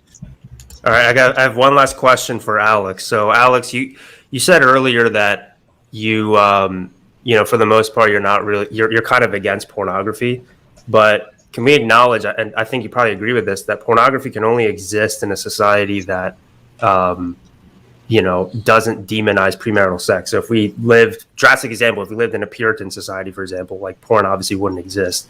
Do you see any sort of contradiction there, or are you, so in theory, a society that prescribes or encourages marriage and demonizes premarital sex, there's probably not going to be as much porn usage. So do you see sort of a contradiction there? Why or why not? Go ahead. Well, first of all, I'm not against pornography. I'm against overconsumption of pornography. Just like I'm not against alcohol, I'm against people overconsuming alcohol and killing themselves or drinking and driving. I'm not against pornography at all, in moderation. In terms of, do I think there's no, I don't know, because if people are in unhappy sexless marriages, then maybe they're going to be watching more pornography, and then maybe, the demand for pornography increases. Typically what I've seen, and this is kind of anecdotal, but this has just been my observation, the more repressed a culture is sexually, the weirder shit they get into. That's why in like Afghanistan, who are they're super sexually repressed, right? You can't have sex before marriage, all these weird rules, but they're into fucking bachi-bazi, which is like having sex with little boys, right? So typically when you really, really repress sexuality, you get really, really weird outcomes. So I'm not for repressing sexuality. I think that leads to disastrous. Not sure that that's from a repression in sexuality, Alex, or if that's from the fact that there's a bunch of cultural fucking craziness going on within the particular way that they view their religion, just so you know. Not sure that it's due to sexual repression of people who can have like 4 wives, right? Not sure that that's what's causing that. Like if I had to, but Alex, you have to understand this culture, honestly, if we were to be running this broadcast here and we all lived in the Middle East, in the morning we would be hanging from a crane and they would be parading our bodies around the streets. So I think they're all over the place culturally. I think also just vibing on the back of what Alex said here, because I was looking at this earlier when I was trying to look for data. A closer analysis of this data shows that participants who self-reported that they were addicted to pornography tend to view a lot of porn and also are highly religious. So, I mean, it seems like this was trying to say that at least religious people reported having like greater porn addiction rates. And then I can't find this, but wasn't it most the case people that, identify as being religious in this nation, almost all. Well, this is compared to non-religious people. Yeah, but that's most people. But there's a whole shitload of people. Never mind. Come on, Andrew. You're being obtuse right now. Wait, hold on. Religious. Also, wait, isn't it the case that I thought that Mormon porn searches were especially weird? Am I making that up? I thought that was a thing that dude, porn runs rampant because they do everywhere. soaking and shit like that. Yeah. No. Their actual porn search histories were very extreme compared to people that might be more sexually liberated. Look, the point is that if you got a problem with over usage of porn or whatever, Alex, the thing is that you can only sell a product that people are willing to buy. And motherfucker, there's a lot of buyers in the porn industry, and it doesn't necessarily have to be with your wallet. It's with your viewership, with your mind, with your attention on the porn. That's what you are paying with. Your soul, as we would argue. But it runs rampant in society, so you should oppose it in its current state if you oppose rampant porn usage. Well, no, I mean, I think it's up to each person to display impulse control and be responsible. I think also, technology without moderation, people being on TikTok for 10 hours is bad. I don't think we should ban TikTok, right? I just think it's up to each person to use whatever vice they have in moderation. Same thing about alcohol. I think that, some people overdrink, but the solution isn't to ban alcohol. It's for those people to be more responsible. Yeah, we're not surprised. I didn't catch the last part where you said as compared to non-religious people, but we're not surprised that you would be tempted, Destiny, by if you're a religious Christian, that you would be tempted by sin. That's kind of the point of the religion, is that we have an innate understanding that that's true. Right, but why are religious people watching porn more than often? I mean, why would that not be logical within our worldview? Why would the devil be interested in you? You're already a coomer. What does the coomer mean? You've been using that word a lot. Well, I'm just asking, logic. Why would the devil be interested in somebody who already, you know what I mean? I don't understand why that's not a logical statement.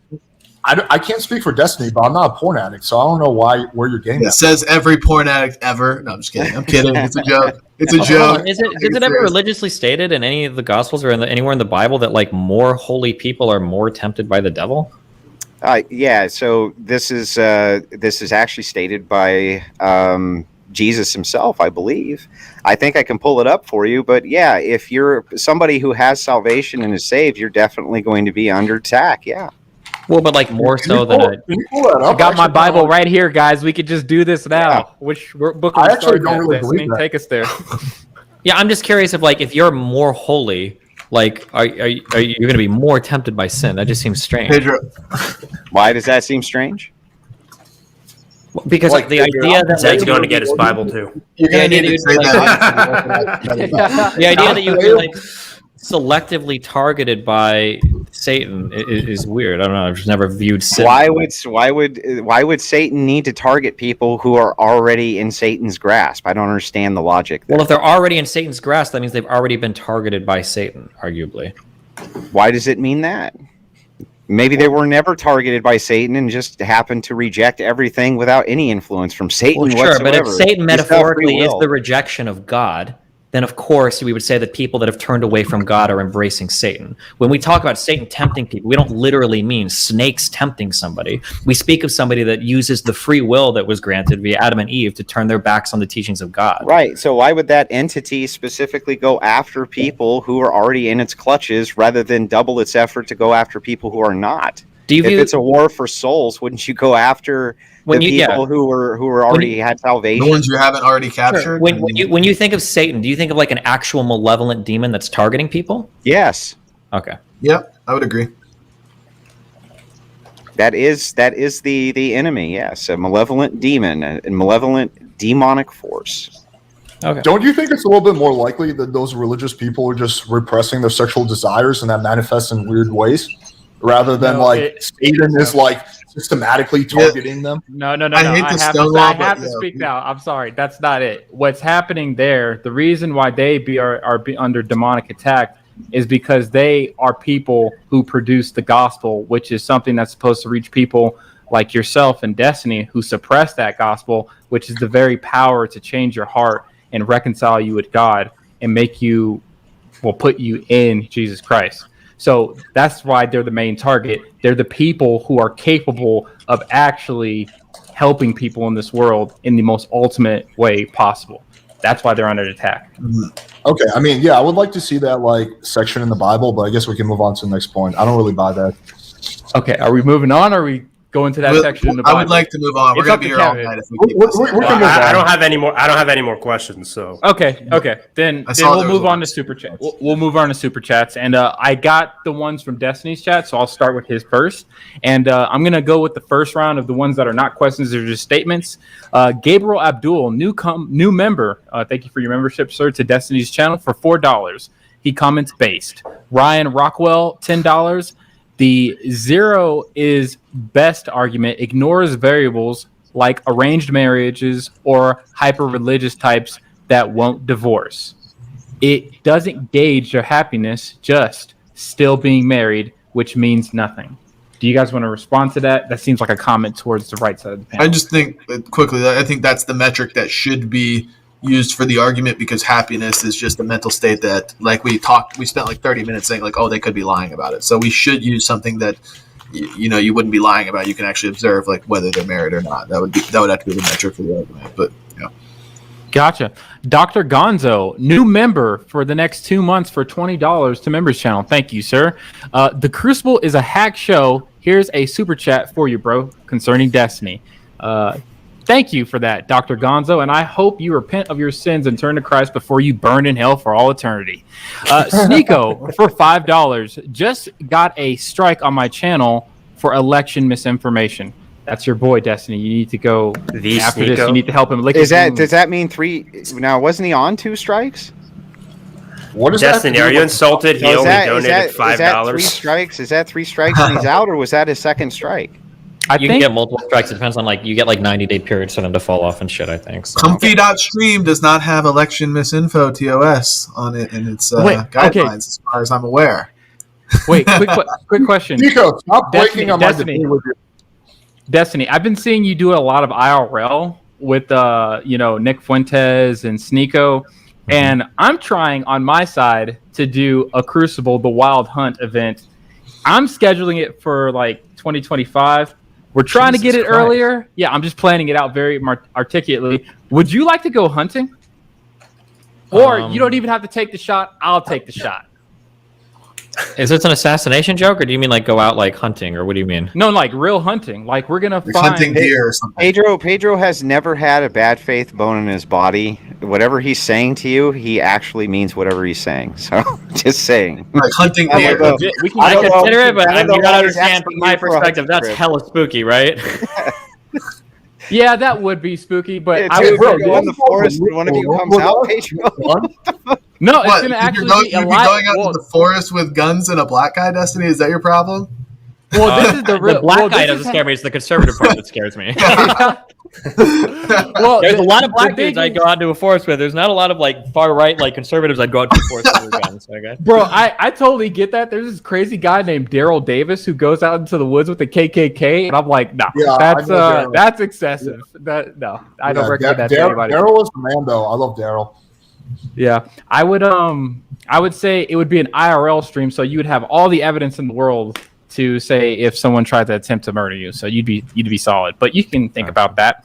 S3 for $4.99. It seems the red pill is ultimately a self-flagellating philosophy where men end up being obsessed with the number of times they have sex or orgasm. That's probably a comment to you, Alex. Do you want to interact with that at all and defend the red pill? Yeah, sure. Well, first of all, I've never identified as red pill. I publicly made fun of the red pill. I've debated people who are red pill. There's some things they say that I agree with, but yeah, I don't think it's a good idea to be obsessed with your lay count. I don't think it should like determine your happiness or how you feel about yourself. So I've never like really been about that. Bro, cool. All right, and now we're getting into questions that were super chats and specifically. Something. Oh, no worries. So this next one comes from Joe R. and is specifically to Destiny and Alex. Couldn't pornography use in marriage be caused by sexual incompatibility, using porn to escape a partner's displeasure with their sex life? Could be. Yeah, definitely. No one here is going to, or I don't think neither me nor Alex is going to argue that porn use can't be destructive. Like there is probably porn use that ends marriages or makes people unhappy or like all sorts of stuff like that for sure. Gotcha. All right, and these next two are from to Andrew and Zen. How do you know how a car drives without driving it?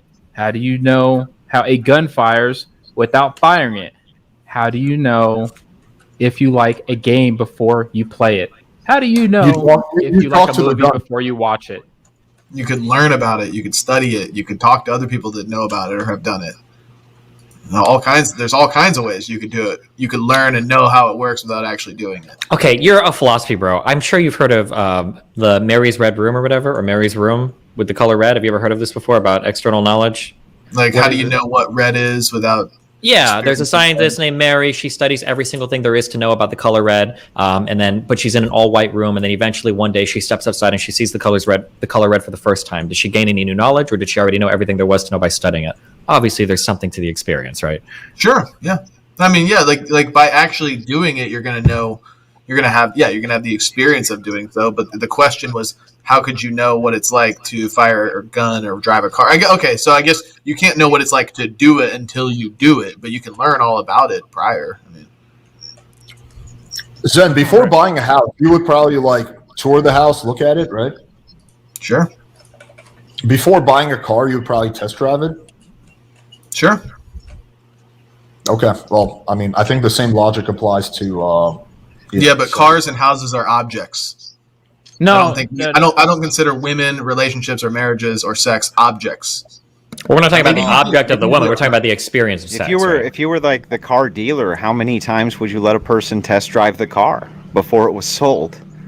For cars on the lot, a lot. A lot? Just like as many. I mean, you don't think that that's going to depreciate the value of the car if you put more I understand the miles on argument it? you're trying to make, but it's just not a good idea. Right. Obviously, you're going to let as many test drivers drive the car before you sell a car. Like, I mean, of course you are. Like, sorry, hold on. We got the fucking mustard in front, but we can't sell it. We've only got 8 test drivers. Wait, I'm sorry, but I'm asking you, is it going to depreciate the value of the car to have 0 miles on it versus, let's say, 25,000 miles on it? 25,000 miles. That's a lot of test driving. Hang on. Still, my point still stands. Yeah, if you test drive it 25,000 times, it's probably going to lose some value. You got me there. To even address Alex's attempt at a gotcha or whatever, you don't know what it's like to own the home until you actually buy it. And I would consider touring the home dating. You don't actually have to have sex with the girl. You can just date her and learn more about her, which would be the equivalent of touring the home. And then you could make the analogy of owning the home is actually marrying and having sex with her, versus test driving the car versus buying the car. These are different things. Personally, I like to a car.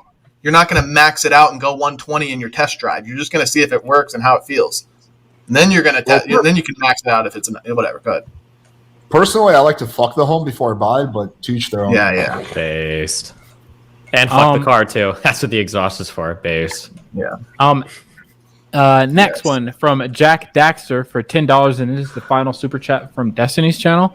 Is sex before marriage morally bad? Why or why not? To Andrew and Zen. I think we've been arguing that this whole time. That was the whole point of the debate. I don't know. Just rewind the debate. Actually, technically, no. You guys haven't answered that. Is it because especially you, Zen, you try to stay away from it's really bad. Yeah. Okay. Because you tend to stay away from like the moral arguments for the. Yeah. Like ultimately our argument, like I said in the beginning, is like due to our Christian ethics, but we've been arguing from a, the utilitarian consequentialist type, empirical worldview as to us. So if you wanted the answer, just I guess rewind the debate or go, read the church fathers or something. I don't know. All right, we're going to Playing with Fire's super chats. First one comes from Kendra Middleton Williams for $10. Thank you for your donation, Kendra. Kendra is annoyed she wasn't invited to this debate. I hold the position of CON on the subject of premarital sex. Alex, can you tell us what CON? I don't know what CON means though. Like con, like maybe conservative. There we go. Now you guys know how I feel about green card marriage. Welcome. All right.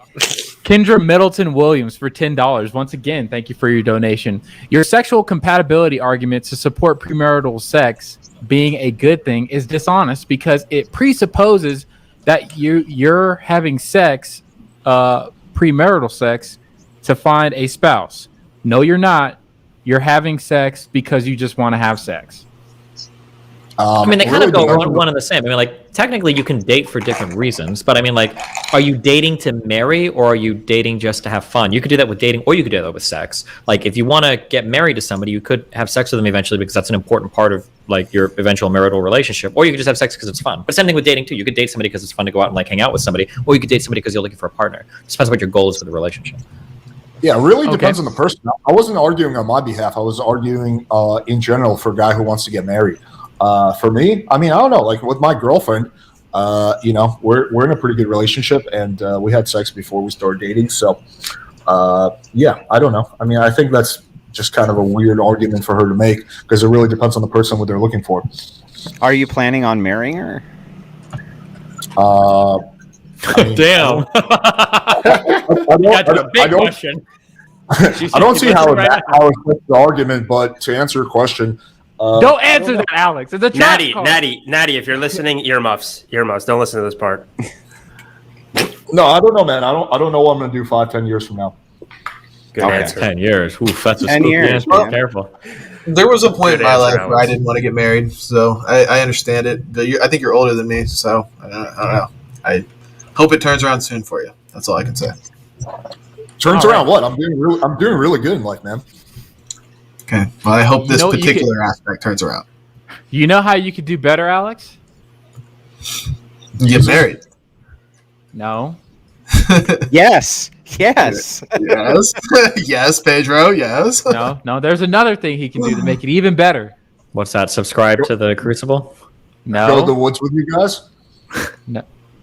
You could come. Have you been hunting before, actually? Oh my God! Spit it out, Pedro. I want to go to bed, dude. It's okay. Dude, My bad. Pedro, where's my invite, bro? I actually do hunt, and I'm like, you do? Oh, so Kevin's totally going. Heck Something yeah! besides two-legged deer. it's about to be dove hunting season in Texas. Let's go. Okay, but you could accept Jesus Christ as your Lord and Savior. That's the real thing. That's the real, the God pill. Okay, so last question from Playing with Fire's chat, and this goes to the right side of the panel, the Crucible. Why are you pushing marriage so hard for men when the average marriage only lasts 8 years, and the woman who benefits is the one who files for divorce 80% of the time? Yeah, we're trying to change the culture. Like, we want more people to get married, but we also want to strengthen marriages in the process. And it's a both and thing. We still think that the outcomes are better even now for men who are married and women who are married and in successful long-term marriages. But we do want the culture to be changed as much as it can be changed in order to bolster that and bolster the family unit and do these types of things. We think that overall that's best for society. Understood. And we now move to the Crucible Super Chats. I'm going to run through the general ones first.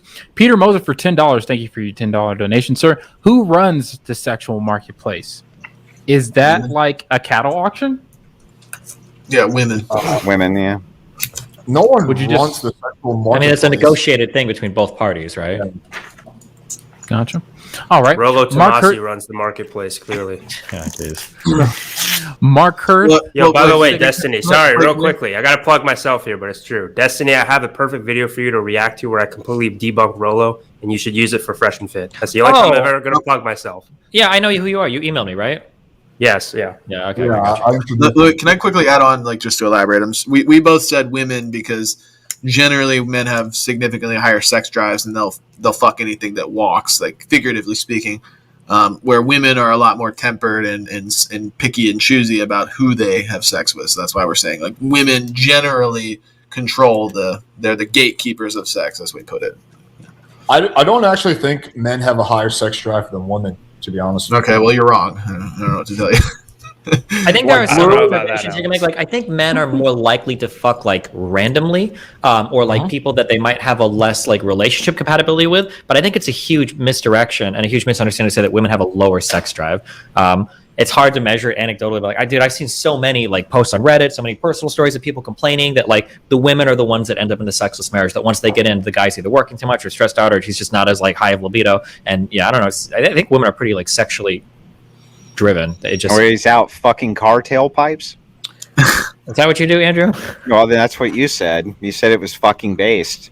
That's what I heard. I said it as a joke, but it still seems to be on your mind. So I don't know if you're the one replaying that in your head, but there's a whole subreddit for people like you if you're looking for it. Yeah. You know, I bet you anything, once we're on this hunting trip, these two guys right here, they're going to be like best freaking friends. They're going to be like Nick Fuentes and Destiny. Where do you guys come up with? What is this hunting trip? What the fuck? It's happening, Andrew. It's going to happen. And guess what? I'm going to get the kill. Then we're all going to be best friends. Bro, I'm not like this. Sounds like some spooky shit. Well, I can't wait. I'm not down with this hunting trip either. You're not selling it well, Pedro. I don't know anything about this hunting trip. You have me sold, Pedro, if it counts for anything. We'll have a moderator only hunting trip. Exactly. All right. Mark Hurth for $6. BPF, you chain smoke, therefore your arguments are invalid. Seeb, Koth, and rest in peace. Mic drop. You're done. Log off. You're dead. Over. All right, $5 from OG Snoop. It's hard to make a single question for this subject / topic, but Alex has stepped things up in his debate tactics, and Destiny always provides a good argument. Got a fan there. There you go. Good. Wow. Destiny. All right. Tim Zemlich for $5. All debaters should be required to show their search history right now. And I don't know if I'm adding this or it is actually saying this, and go on the hunting trip that Pedro is planning out. Nice. I can search. I can show my search history. I have nothing bad on there, but I'm assuming that was a full question. Got it. Joe R for $9. Only method of approved dating is the courting candle. Does anybody know what the courting candle is? I have no idea. I have to guess it's a method of dating where you're courting somebody. You're trying to look for like a serious like marriage relationship every time rather than just like casually kind of like dating around. If I had to guess, but dude, I have a bad taste in my mouth of courting because I don't know. Did you see the last episode of House of Dragons where please they were trying to? Pedro, okay, please. Moving on. Dude. Hell yeah. Moving on. Moving on. Joe R for $19. And this is actually a question to Alex and Destiny. These wants/needs from the left side sound very feminine. I want mind-blowing sex. My wee-wee don't get sucked. It makes me sad. Side note, took forever to pass on the word on YouTube. If you think that having sex is feminine, then I don't know what to even say to you. I don't think there's anything feminine about having sex. But it's actually pretty gay if you really think about it. When you have sex with another dude, how many dicks is his dick touched? In actuality, Probably very few, maybe none. But when you have sex with a woman, you don't know how many dicks have touched her vagina. Well, Nick, the gayest thing in the world. If you really think about it, it's kind of the gayest thing in the world. Fuentes would agree with you that having sex with a woman is the gayest thing you could do. Yeah, it might be. I don't know. Just let's go. Yeah, they both think having sex with women is gay. Let's go. Interesting. Next one from Benjamin Thorpe to Destiny and Alex once again. You say premarital sex lets you test sexual compatibility. Isn't it going to put the woman in charge of the relationship and cloud a man's judgment because his sex drive is much stronger? I mean, it could be if the guy's a dumb fuck, but I mean, yeah, like a woman can make a bad decision because the guy's got a lot of money. A guy can make a bad decision because he really likes fucking a girl. I mean, people get themselves in trouble with this type of shit all the fucking time. Like, that's just part of the power dynamics of dating. Sometimes people compromise, rational decisions because they're after some particular thing. Like, people make decisions like that. Yeah, I fundamentally reject this idea that women have a much higher sex drive than men. I think that is largely perpetuated by men who are not really having that much sex. And furthermore, I think that you're more likely to make a bad decision when you haven't had sex, like my cousin in that anecdotal example, because all you're thinking about is busting a nut. You're like, fuck, I want to fuck her so bad. Yeah, sure, I'll get married, right? Versus if you're having sex, it's kind of like post-nut clarity. You're a little bit more clear. You're thinking more logically. So, yeah, I so fundamentally disagree with this premises. All right. You have a lot of family members for hypotheticals that are available, seemingly, Alex. I have a big family. I don't know. Yeah. Made by Jim Bob for $5. Thank you for your donation, sir. Destiny, how would you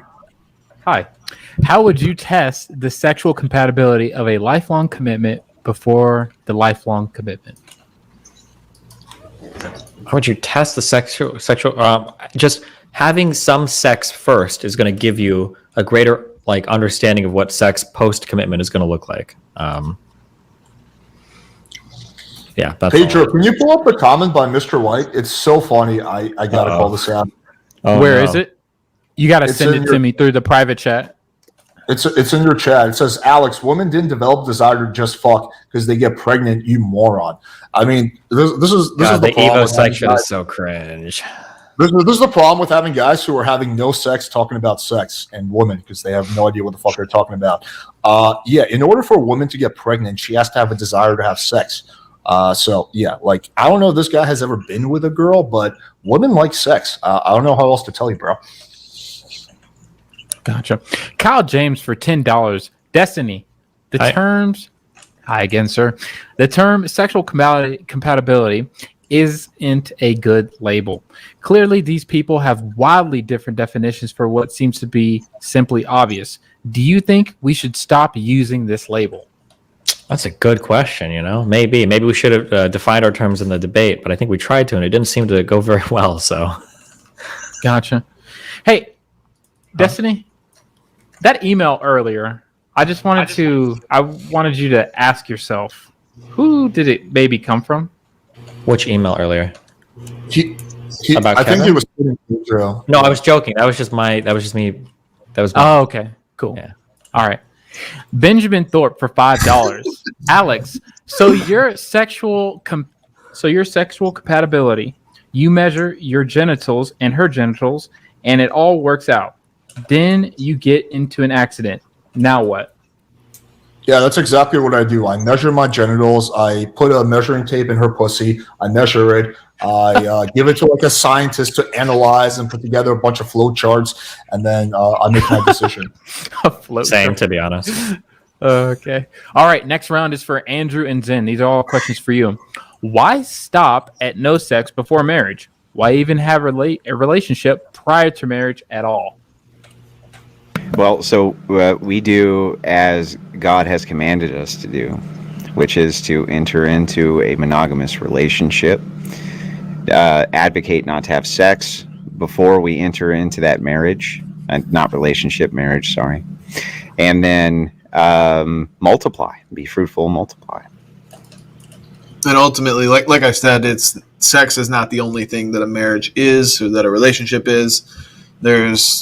I would say that's not even 20% of what a relationship is. There's so much more that goes into a marriage that all has to be going well for it to succeed.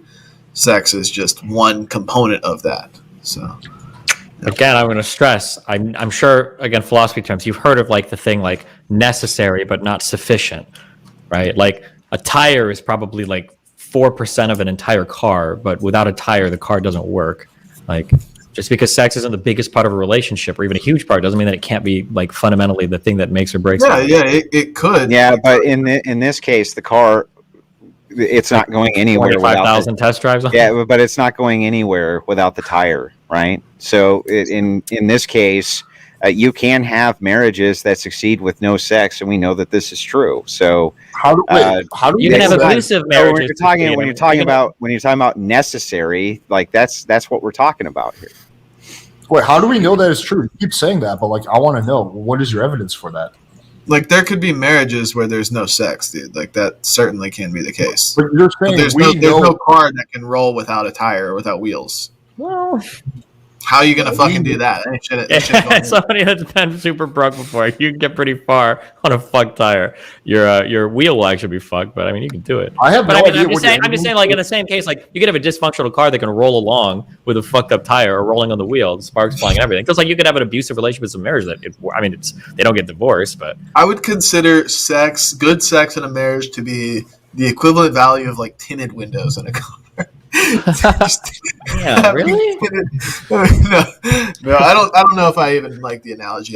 That's a joke, okay. But I don't know. I think it's a component. I don't think it fails without it, and I don't think it succeeds with it. But I do think it is an aspect of a relationship that matters. It's just not the end all be all. That's all. Okay. Kyle James for $5. A question for Andrew: what if you find out your new wife didn't have a vagina when she was originally married? Once you are married, is it good or bad to divorce? You mean if you got married under the pretenses that you were marrying a female and then found out that they weren't a female, should you get divorced? I would say that the answer would be yes, yeah. Not a female, but like let's say she just has some kind of birth condition where, like, I don't know, her vagina is like really tiny, or she has two vaginas, like a really weird birth defect. That's still like vaginismus. I think that's still following under the precondition of you had likely expectations going into the marriage that wasn't the case and that was concealed from you. Well, but and she doesn't have as somebody, well, wait, hang on. I think it's perfectly reasonable to say that most people discuss things like this long before they get married. If she doesn't have sex or masturbate before marriage, she's not going to know if her vagina is like unreasonably tight. She's not going to know that. So do I think that you should get divorced if your vagina is unreasonably tight? Are there surgeries that can take care of that problem? Well, I don't know. I guess the person would know that. I'm guessing that there is, but no, I think that if that's all that the case is, if there's some condition that leads to that, then that may be a sickness and in health if they had no foreknowledge of that. But these are extraordinary outliers, by the way. So vaginismus is pretty common. It's not an extraordinary outlier, but okay. Got it.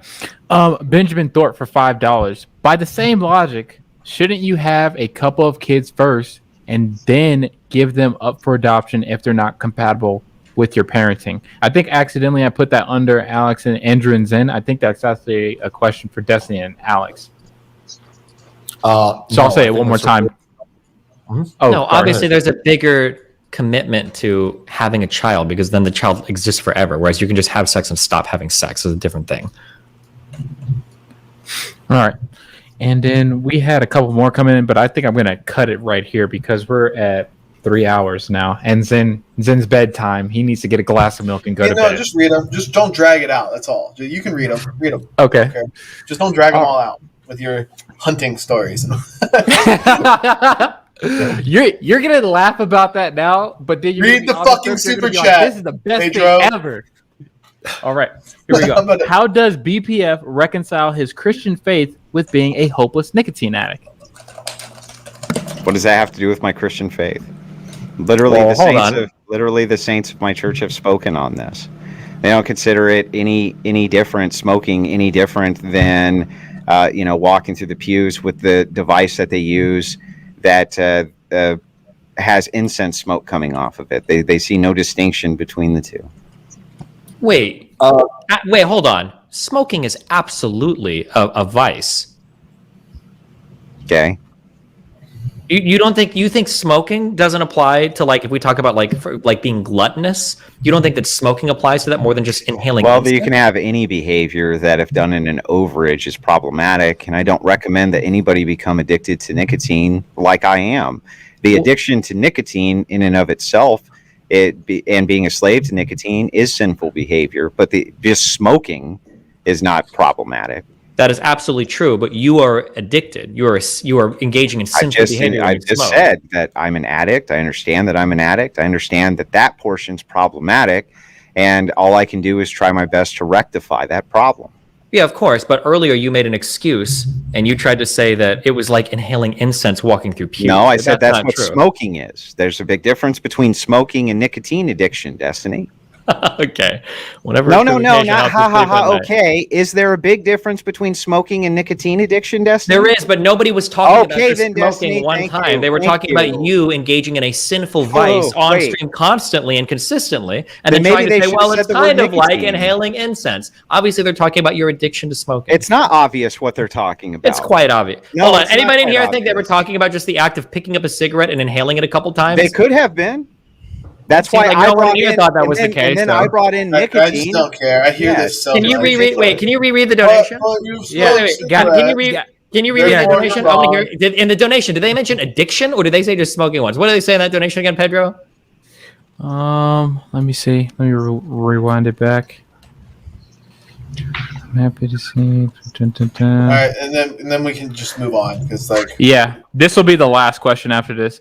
How does BPF reconcile his Christian faith with being a hopeless nicotine addict? That's how it was worded. It was a nicotine addict. So why'd you even bring up smoking? I think when I brought up smoking, it was in relationship to what our church says about smoking, but we went off on a side tangent and argument. Staring down at your crotch and laughing is not doing you any favors. Well, I would like the term hopeless